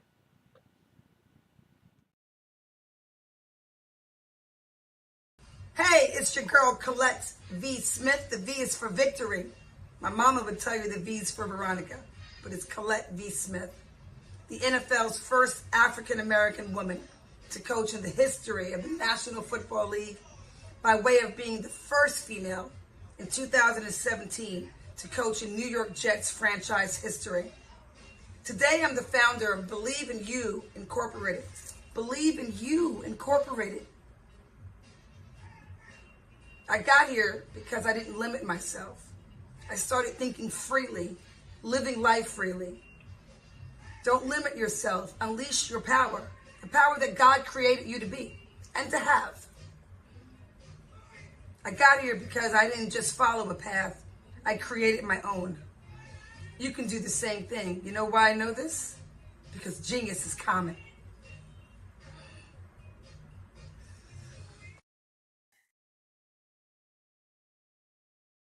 Hey guys, my name is Caden. I'm the CEO of Caden Teaches, and my genius is teaching kids about financial literacy. Throughout my financial products, such as my financial flashcards, my activity book, and my newest project, my financial bus, which I bought. And on the bus, it has a mock bank where kids will learn how to deposit and withdraw money, a mock grocery store where kids will be able to learn how to have a family budget, and a mock stock exchange where kids will even be able to learn how to invest in stocks. Now, I decided to start teaching kids about financial literacy because I find that most kids graduate high school without even knowing the basics about financial literacy. And I feel if I were to teach kids about financial literacy, that I would be able to help kids tap into their genius. And I actually learned about financial literacy to my dad because I would go to business meetings with him and I would always see that they were talking about financial literacy. And at that point, I didn't understand what financial literacy was. So I took it upon myself to learn about financial literacy and teach it to kids in a way that they could understand. But I want you guys to help me help kids tap into their genius by going to my website, cadenteaches.com, and you can sew into me in my financial bus by going to my GoFundMe link. And remember, if Caden can, you can too, because genius is common.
Dr. Eric Kelly III and a host of phenomenal speakers from all around the globe for this 7-day virtual event that you don't want to miss. The mission of the Black Business Expo is to raise scholarship money from kids all the way from high school, all the way from college. The Black Business Olympics is one of the largest Black business showcases in the world. It is an opportunity for businesses and companies to showcase their businesses globally. We are going to be giving away laptops up to $5,000 away to students. Again, I'm Olivia Appleberry, the founder of 2 Cents Finance and one of the speakers for the expo. I am so excited to see you there. For more info, go to www.blackbusinessexpousa.com or call 919-308-9090 and hope to see you there. I am Black business. From the moment I wake until the time I sleep. Yes, I am Black business. I am Black business. Tell me, are you Black business? I am Black business. Do you support Black businesses? Listen, I support Black business because I am Black business. Black Business Expo, one of the largest business showcases in the history of Black business in the world. The world! Sign up today at www.blackbusinessexpousa.com or call 919-308-9090. I am Black business. I am Black business. From the moment I wake until the time I sleep, I am Black business. I am Black business. Are you Black business? I am Black business. Do you support Black businesses? I support Black business because I am Black business. Black Business Expo, one of the largest business showcases in the history of Black America in North Carolina. Join Dr. Eric Kelly III and a host of phenomenal speakers from all around the globe for this 7-day virtual event that you don't want to miss. The mission of the Black Business Expo is to raise scholarship money from kids all the way from high school, all the way from college. The Black Business Olympics is one of the largest Black business showcases in the world. It is an opportunity for businesses and companies to showcase their businesses globally. We are going to be giving away laptops up to $5,000 away to students. Again, I'm Olivia Appleberry, the founder of 2 Cents Finance and one of the speakers for the expo. I am so excited to see you there. For more info, go to www.blackbusinessexpousa.com or call 919-308-9090 and hope to see you there.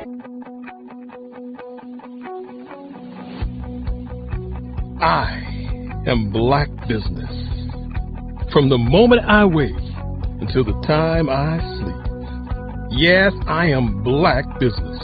I am Black business. Tell me, are you Black business? I am Black business. Do you support Black businesses? Listen, I support Black business because I am Black business. Black Business Expo, one of the largest business showcases in the history of Black business in the world.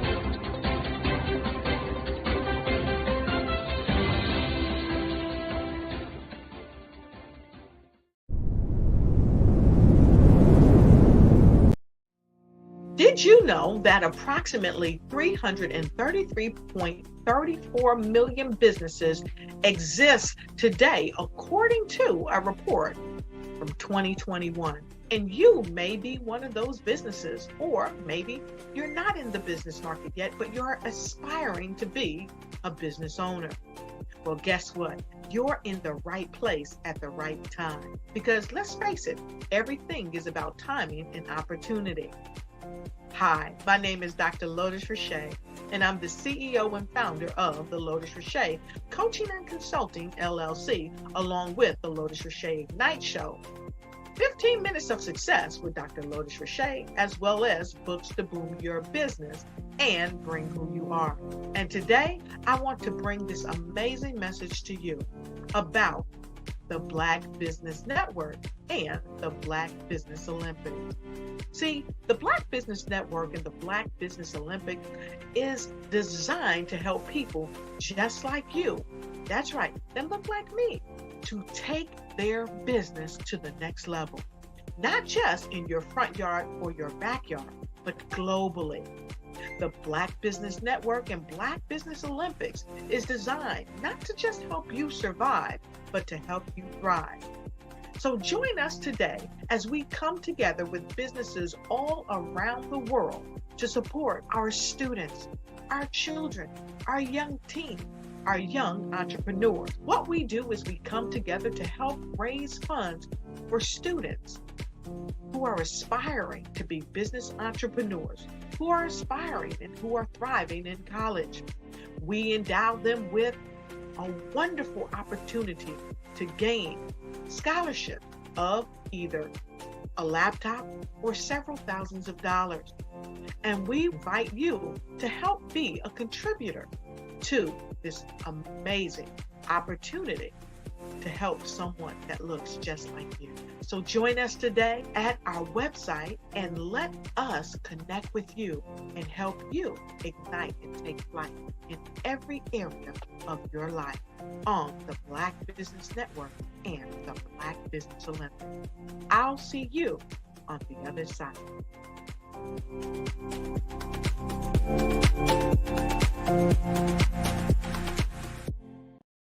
I am from Washington, D.C., but I was raised in Durham, North Carolina.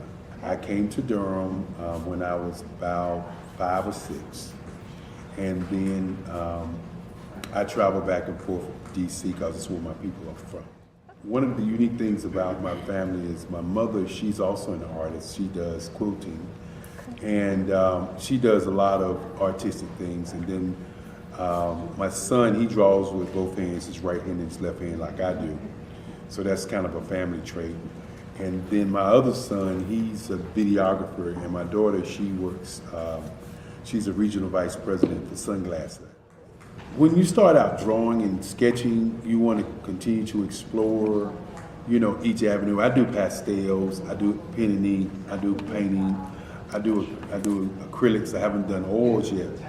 But I try to do all facets of art. What I say to a lot of times to people is, you can't put yourself in a box when you're an artist. You have to explore. And over the course of my life, I've tried to explore different mediums. I also do sculpture as well.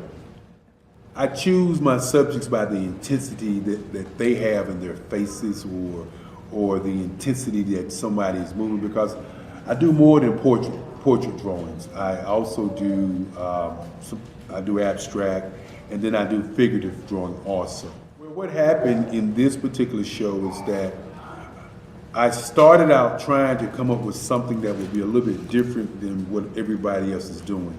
So I was working on a Barack Obama show, and they wanted me to do some paintings of Barack. And so what I did was, because of the deadlines, I kind of did it kind of fast. And then I realized when I was doing it fast, I enjoyed it. And so then I started doing other pieces the same way, and I started to enjoy those pieces also. And so I came up with this particular style, and it's a style of lines and colors. And what's interesting is that when I was in college, I did a show called Lines, Colors, and I talked about the boldness of the blacks, the hotness of the whites, and this is how this has come about, later on in my life. And the colors comes from a lot of the entertainers that I work with, where they wear different colors. They don't wear, your plain reds or your whites. They wear different colors, and so that's also another piece of what's giving me the colors. The subtitle of this show is Faces That Speak Life. That's real critical. Faces that speak life. Each one of these pieces is a life source and a life energy that's being put on display for people that are looking at them. I always say in terms of my art, it's not important that I draw them. It's important what you get out of what I draw. I don't try to just draw it because you like it. People wanted me to do prints. I didn't do prints. People asked me to do different people, but the people that I choose are people that make a difference in the lives of people in the world. So the human landscape idea was, again, as I say, the lines represent your emotions, it represents your ideas, and it represents your journey as a human being. And that's why you get the different pieces and the different looks. And as you notice, I try not to do one look that looks alike another look. And that's what's the most important part of this show. Sometimes you got to hear the news from the Black perspective, and more specifically, Black publishers. And that's exactly why you have to Sometimes you got to hear the news from the Black perspective, and more specifically, Black publishers. And that's exactly why you have to download the Hey Tie app, the largest mobile app delivering breaking news, videos, and podcasts from 200 of your favorite Black publishers. Yes, 200 Black publishers delivering news as it happens, literally all in one app. Go to hayti.com or download the app in the Google Play Store or Apple App Store. It's completely free, along with information that you can trust, so go check them out. Having a brand that resonates with so many people across the world is truly a phenomenon. But being the face of that brand that empowers people is something that I don't take for granted. It's actually way bigger than me. But it's when I hear those stories of what people had to overcome, that is what our brand is about. Resilience, persevering, and not giving up. Physically, mentally, or spiritually. Hey everyone, it's Grant McGaw, CEO of 5-Star BDM and host of the award-winning Follow the Brand podcast and TV series, where I help you to build a 5-star brand that people will follow. My genius is personal brand development through intelligent communication and helping you achieve your business and career goals. I am a requested speaker on digital technology and brand development issues. I want to work with you to increase the value of your current opportunities while attracting new ones. Every one of you is unique, and we all share challenges that can be addressed through smart branding. As a super connector, I work with you as an executive coach to guide you along the complicated business and career development road, providing the enhancement tools and information you need to succeed. Together, I will help you succeed in today's challenging business climate. I will evaluate and measure your progress. Best of all, I am right alongside you every step of the way. Build the brand called you. Genius is coming.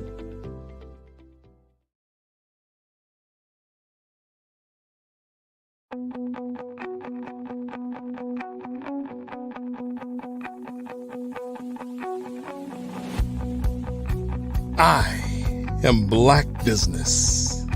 From the moment I wake until the time I sleep. Yes, I am Black business. I am Black business.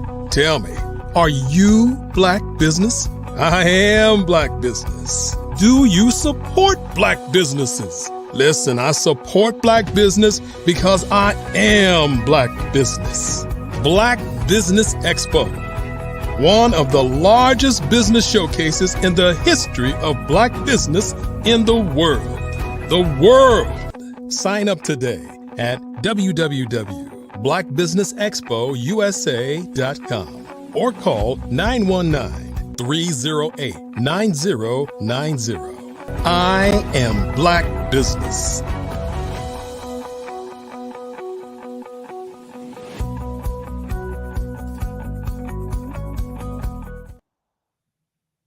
Good morning, business owners, entrepreneurs, thought leaders, and corporations, and welcome to the Black Business Network. My name is Antonio Owens, and I am the president of Pursuit Nation, where we help people go from potential to accomplishment. And welcome to the Black Business Network. I am your business moderator for this morning on the Black Business Network.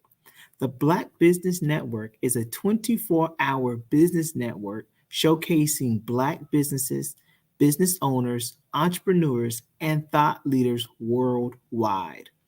We have speakers from North Carolina, London, Singapore, Africa, Japan, and cities all over the United States.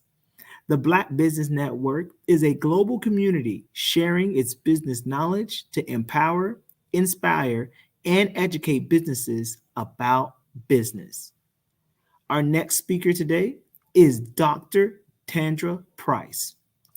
Dr. Price is a seasoned sales professional with over 20 years of experience, based in Oklahoma City. Her passion lies in the transformative power of networking, where meaningful connections can lead to incredible opportunities.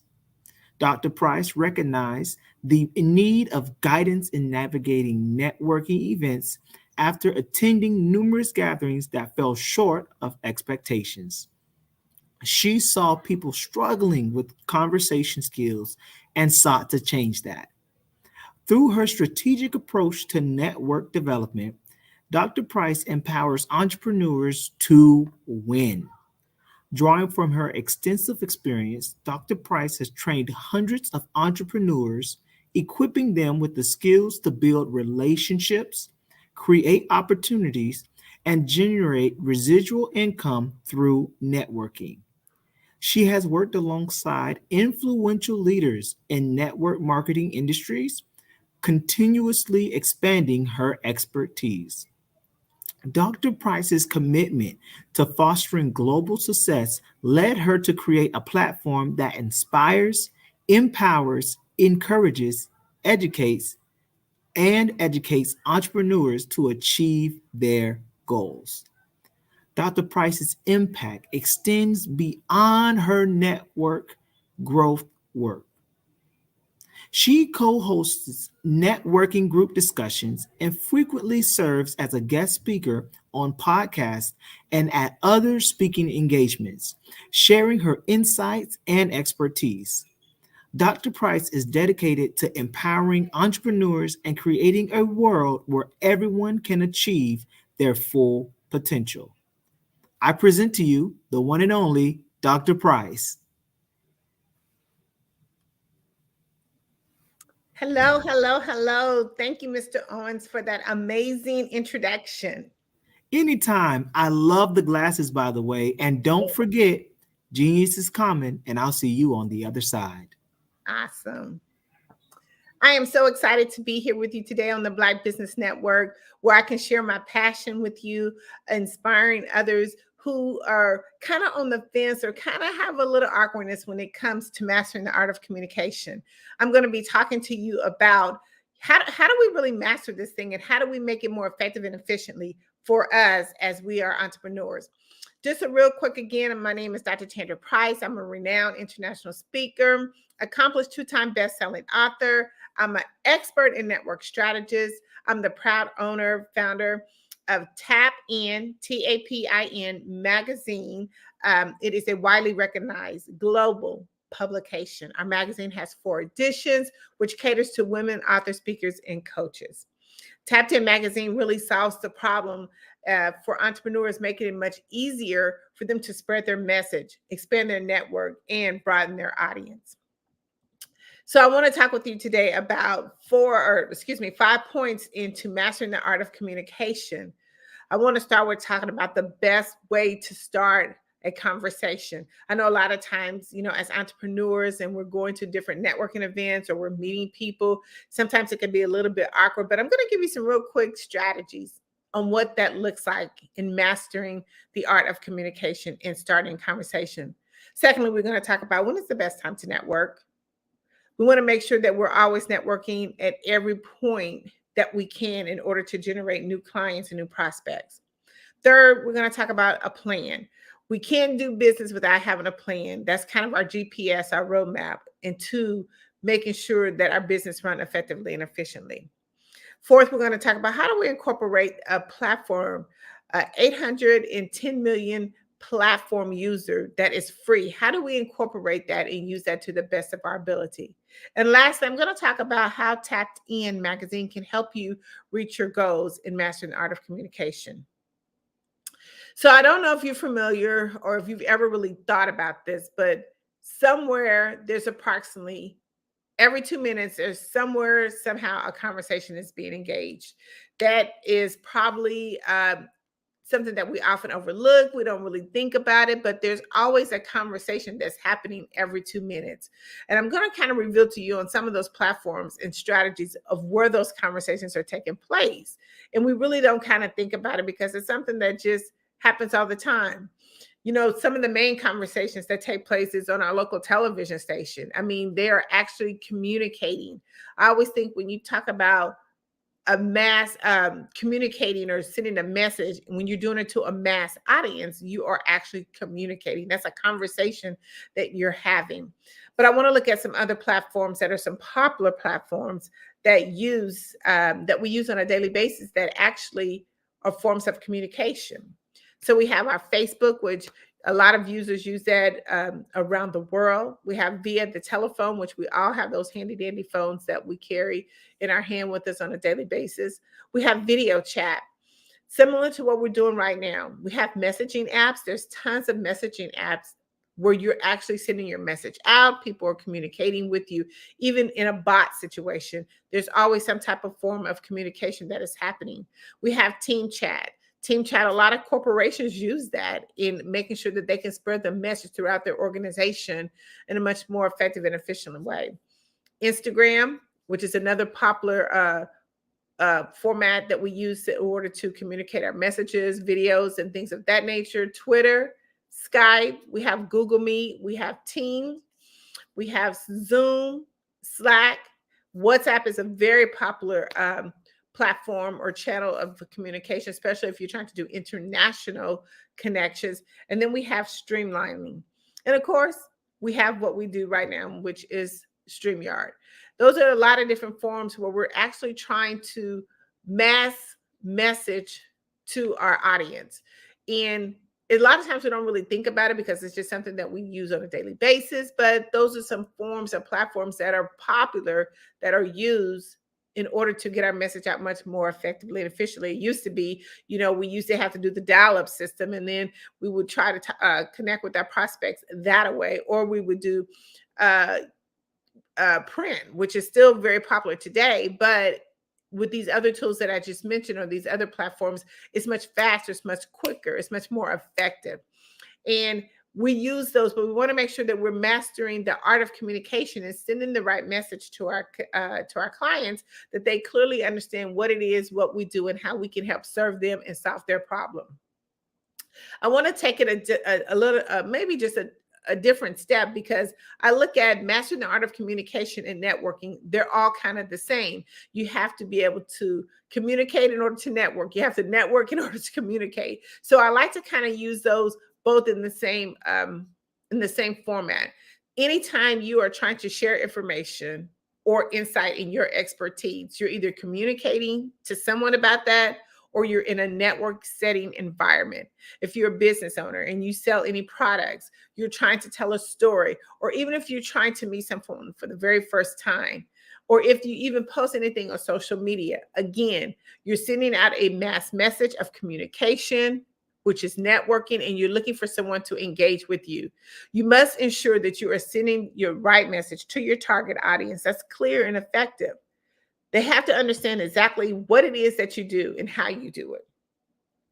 But one of the things that I run across even in my business and when I'm talking to people or even when I'm training or teaching, they're like, oh my God, I'm so confused. Like, how do I start a conversation if I meet someone for the very first time or if I'm in a network environment or setting? What do I say? So I'm going to give you like 10 quick, easy ways to start a conversation. It's something that we already do, but we don't really look at it like that. But I think we kind of get intimidated when it's actually time to put it into action.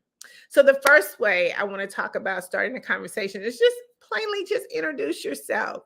Introduce yourself. My name is Tandra, Dr. Tandra Price. It's nice to meet you. Or if you're in a business setting, you always just, introduce yourself and shake your hand. Throw your hand out as a firm handshake in a professional business setting.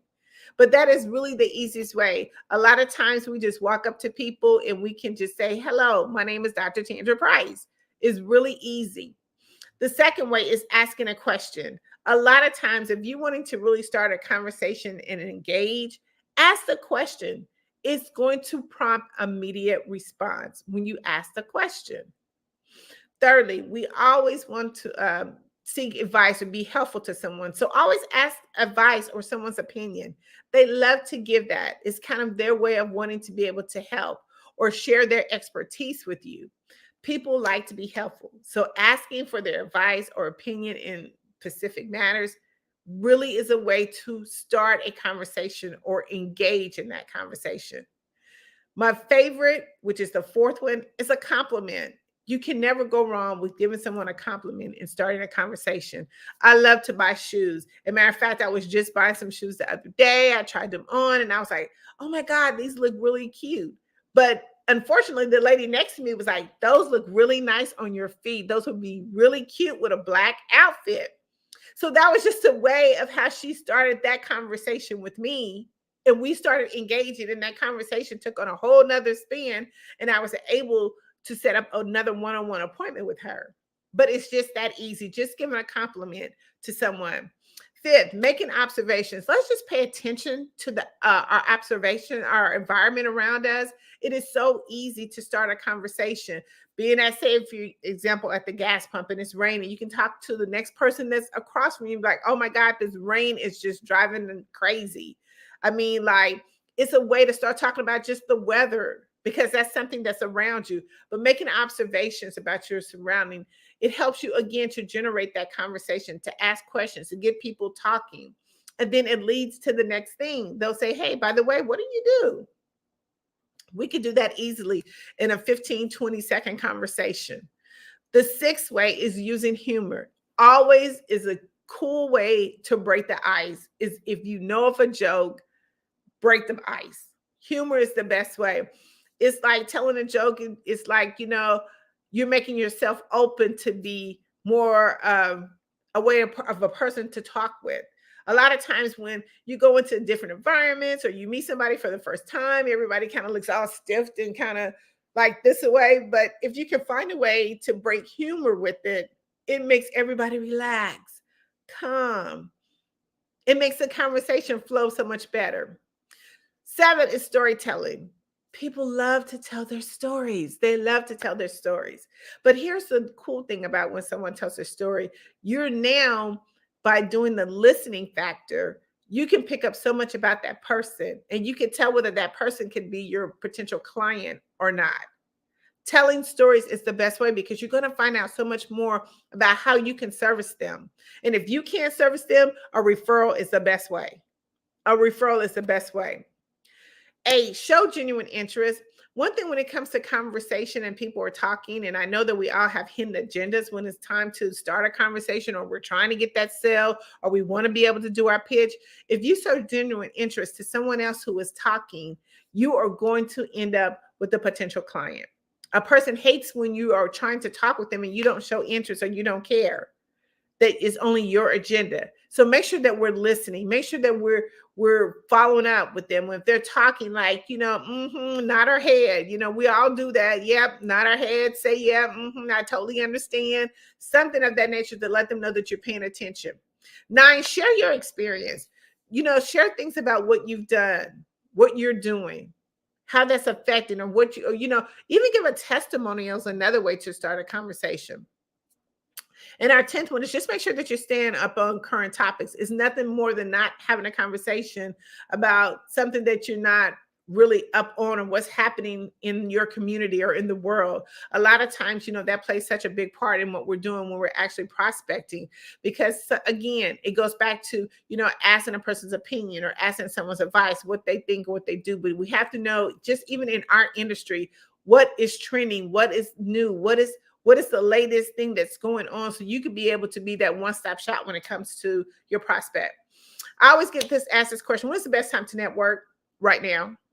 Every day is an opportunity to network. Every day is an opportunity to meet someone new, to talk to someone, to share your information with, to be a service to someone. Whether you're at social gatherings, whether you're at a conference or an expo or professional organizations, even online. Again, we're sending those mass messages online on those platforms that I mentioned to you. After a presentation, doing a one-on-one meeting, in between sessions, anytime is an opportunity. Right now, and it's the time to networking. Let me tell you, when you're able to actually master the art of communication, it comes with so many numerous of benefits. One, you can enhance your negotiation. It helps you to be able to negotiate better opportunities. See, because when we're actually trying to master the art of networking, we're learning as we go. We're learning what other people are doing. We're kind of getting an understanding of how they approach people, what their sales process is. It helps you to enhance your own networking. Your negotiation. It helps you to build trust. Building trust is another important factor when it comes to mastering art of communication. Over time, you want to be able to build the trust with the potential clients that you're trying to get. Successful networking helps you to engage with others confidently.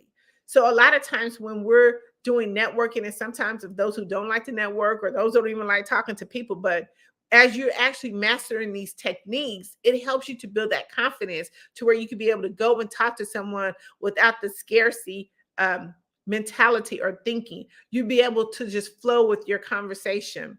Another thing it helps in a benefit, it helps you to build stronger connections.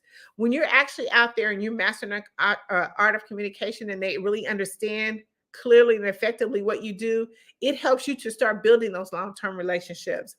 Another thing, it helps you to build loyal supporters.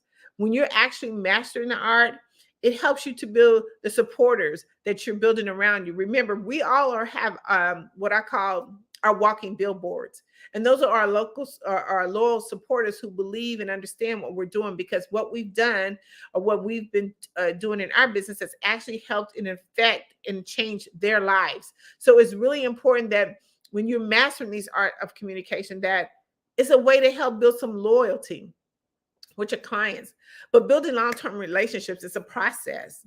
When we're talking about mastering art of communication, it's nothing that just happens overnight. It requires time and effort. And it's an ongoing process. Just think, when you meet someone for the very first time, if you're trying to meet a new individual, maybe if you're dating someone, remember, when you meet that person for the very first time, it's not the next day, look, it's marriage and hunky-dory. No, you have to build that process over a long time. It's ongoing. You really have to make it a part of your daily routine. Even after you achieve your goal, it's still not done. You still have to continue to build those relationships and nurture your relationship that you have built. Just a couple of other benefits when you master the art of communication. It helps you increase your visibility.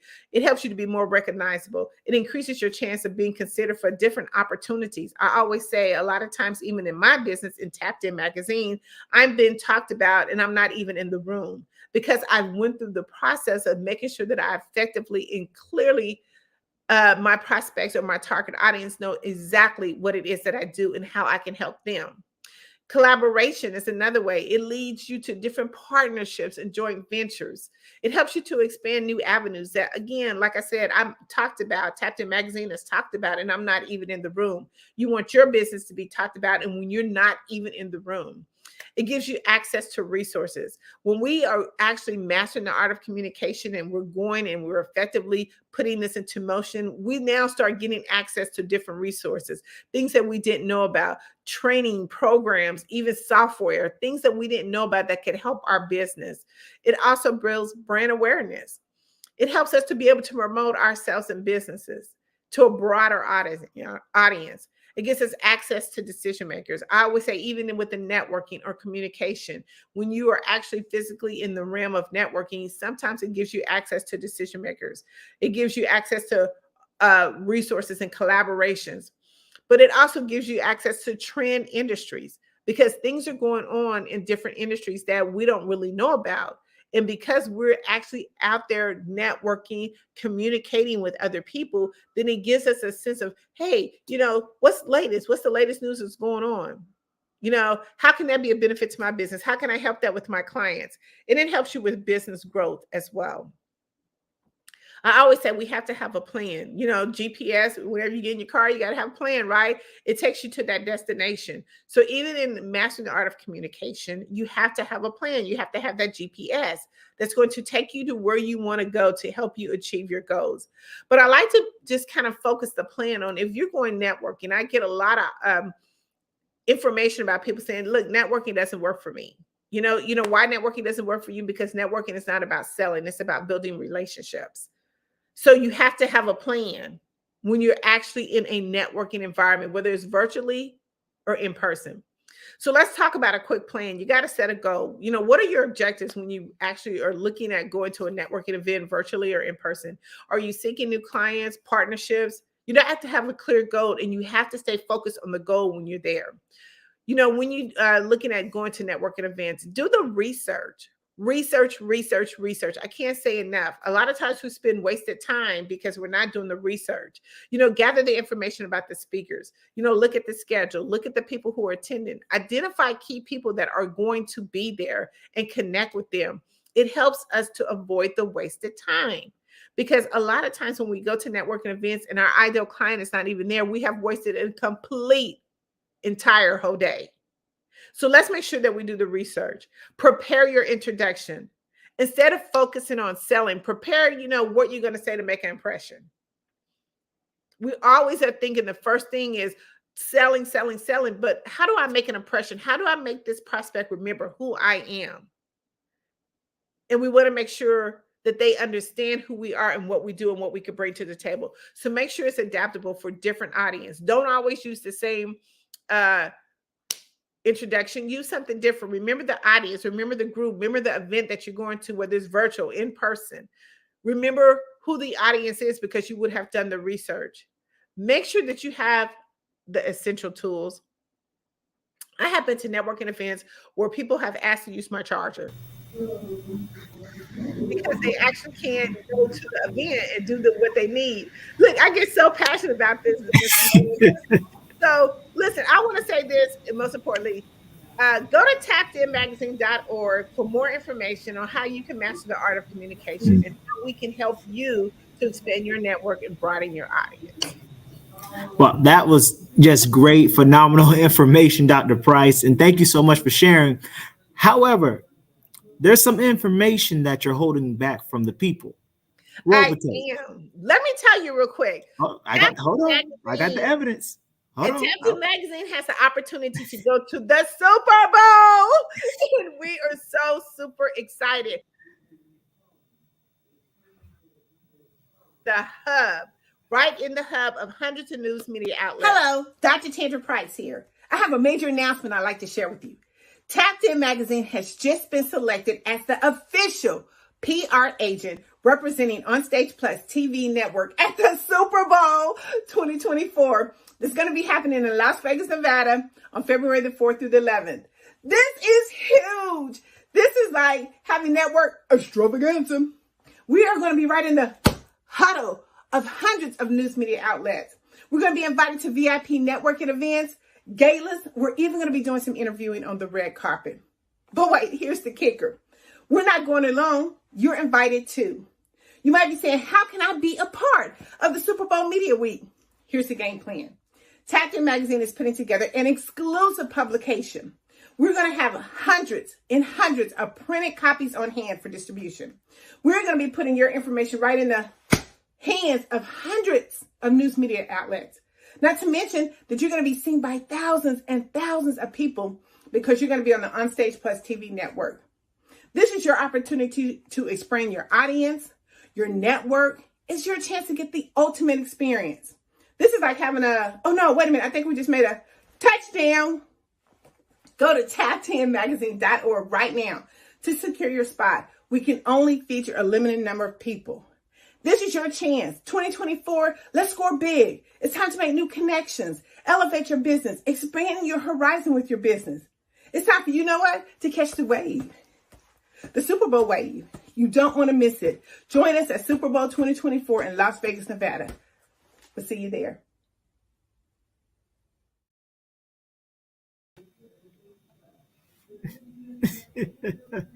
Touchdown. Please tell the people a little bit about the program and how they can get involved.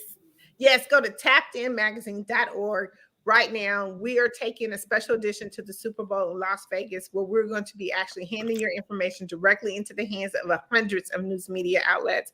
This is where you have the best branding ever, is at the Super Bowl. Everyone is looking to see what the new innovative new products and services are.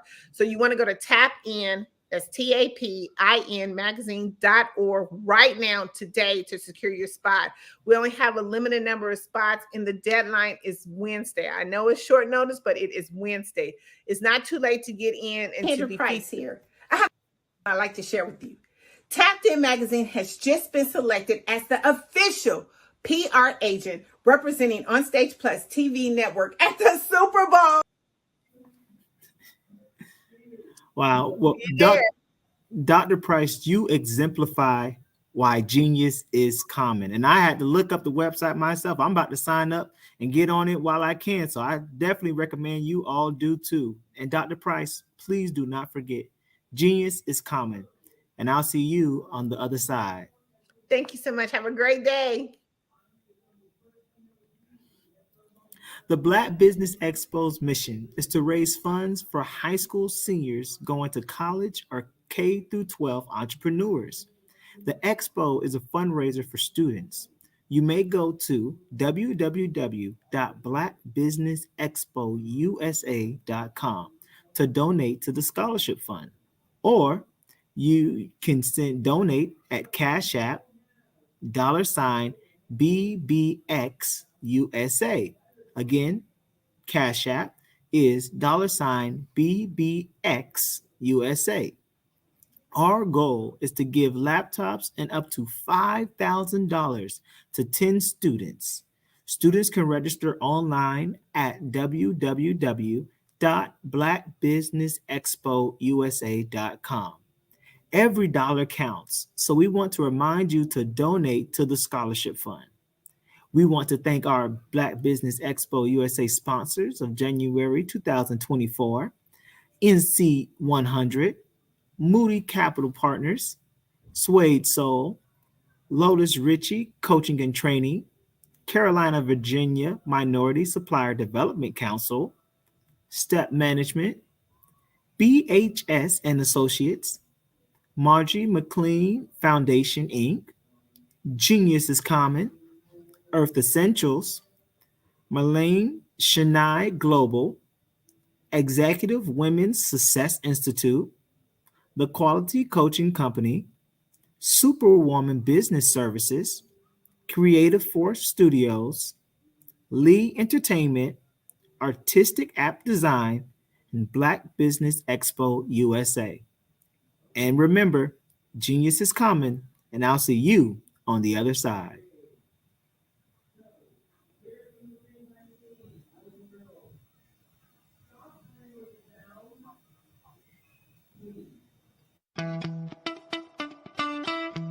How many times have you been asked to help someone you didn't even know, a student, a business entrepreneur, or did you ever even ask, where did they end up? That business, that friend, that entrepreneur. Well, just maybe they ended up in a gang, bankrupt, homeless, or worse, dead. Maybe they turned to crime, drugs, and alcohol. Did you ever wonder? Did you destroy their dream, or was your life always so easy? At the Black Business Olympics, we started a movement to help students complete, give them hope and foster success.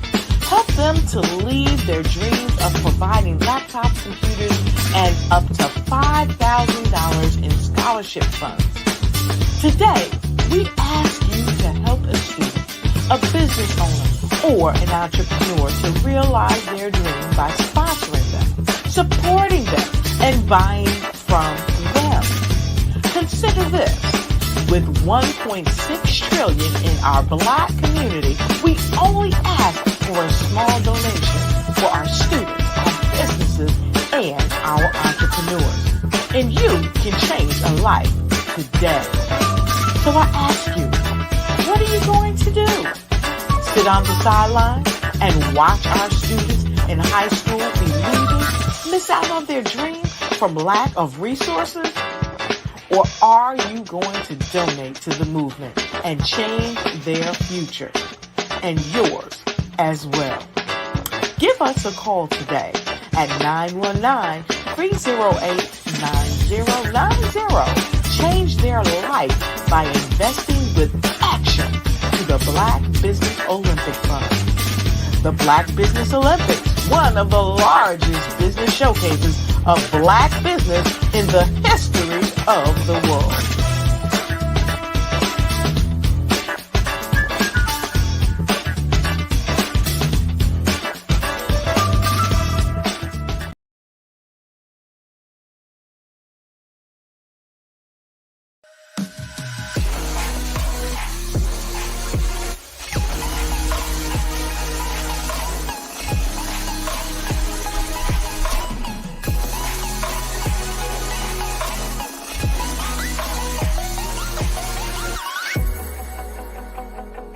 Artist to me is a creative expression of something from nothing.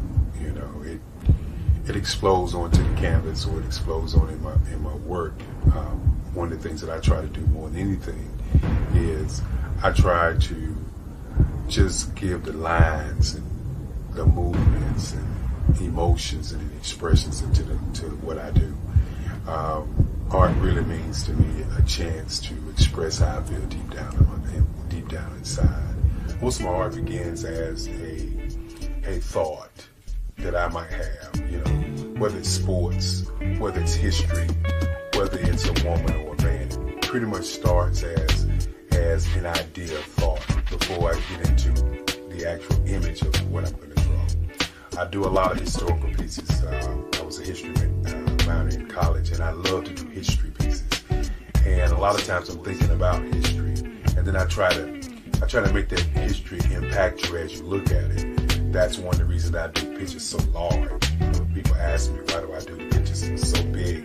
And I tell them, I want the piece to impact them as they're looking at it, to kind of dominate them, dominate their space. And most of my pieces I try to do off page. I don't try to do anything that's going to be in those four corners or in a square. And I want your imagination to be a part of the piece that you're looking at.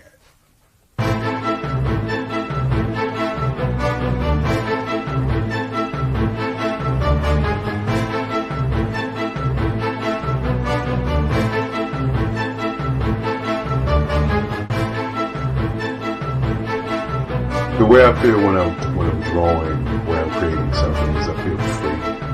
I feel like there's an anticipation of something that's going to come. I try not to draw first. I try to draw second. And what I mean by that is I try to allow myself to kind of get into the piece and just relax. Sometimes I miss time. I'll draw 2-3 hours, sometimes 4 hours. And while I'm drawing, it's just a free. I just feel free. I mean, I feel like time stands still.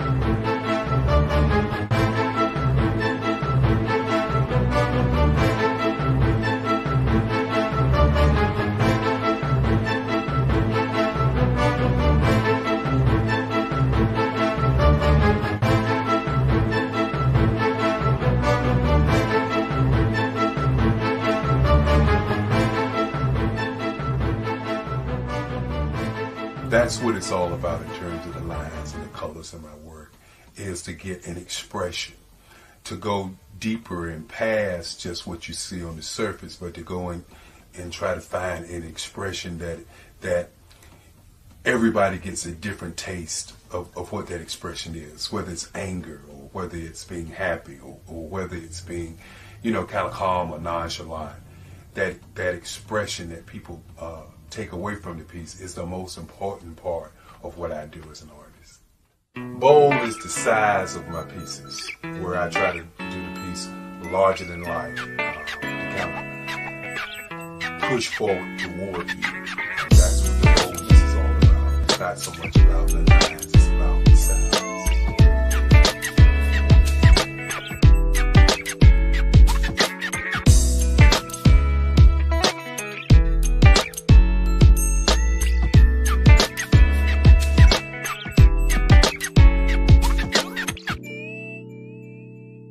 The Face of Change art show is inspired by my mother, but more importantly, it's a historical moment in time as the pieces depict different emotions and expressions of Barack Obama.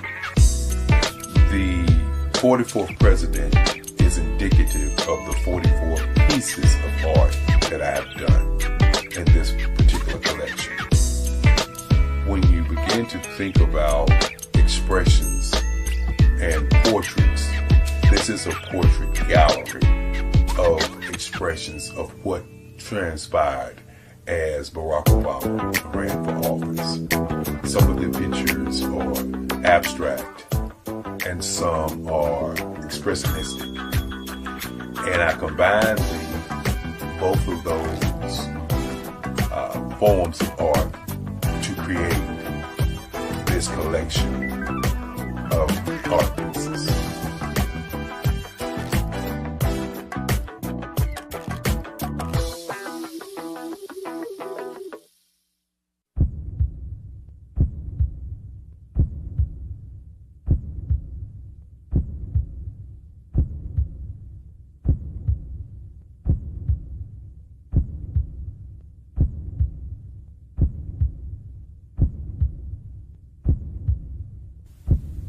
Overcomer,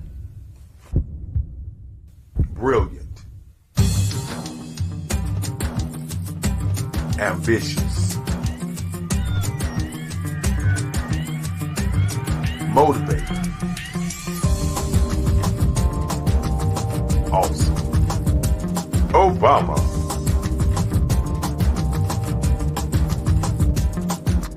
I'd like you to imagine with me, if you will, opening an app where you can collaborate with like-minded individuals from around the world, get inspiration and in-app tools to launch and grow your business, as well as share your knowledge and earn compensation, all in one app. Well, the name of that app is Truso, short for Truly Social. Hi, I'm Matthew Newman, the founder and CEO of Truso. A new concept in social media, Truso is designed from the ground up to be a platform that's both social and empowering for all its users. How exactly do we do that? I'm glad you asked. First, Truso brings the world together via video. Psychologists assert that video provides a significantly more effective connection than audio only. When you enter a community on Truso, you're face to face. Second, on Truso, you don't have to have 1 million followers to monetize. Our business model allows all hosts and moderators to monetize, no matter the size of your following, by 1, producing fee-based content, and 2, inviting others to join the platform as subscribers. Even more, Truso has an in-app resource library with over 100 free resources, forms, and documents to help you build your brand and grow your business. Third, Truso is inclusive. The deaf and hard of hearing communities make up 360 million people worldwide. Unlike audio-only apps, Truso embraces this community, providing a networking platform that allows them to participate via video and closed captioning. We even have a deaf and hard of hearing foundation in the works as well. Fourth, Truso is both social and safe. We refer to Truso as a virtual extension of the beauty shop, barbershop and brainchild of the community. A place where there's laughter, along with wisdom, growth-oriented conversation, and genuine connections in a safe space. Trousseau even has proprietary security to ensure we maintain a safe environment for everyone. Where are we at now? Trousseau is live, y'all. We've launched in beta and we're acquiring users daily. We have an incredible development and marketing team, plus amazing celebrity influencers at the table, helping us spread the word around the globe, beginning within the African diaspora and beyond by creating a safe space for growth, connection, and collaboration. We're truly excited about Trousseau. We've created something special for which there is a global market. And we invite you to embark on this journey with us as a shareholder. The future for Trousseau is truly bright. Join us and let's go there together.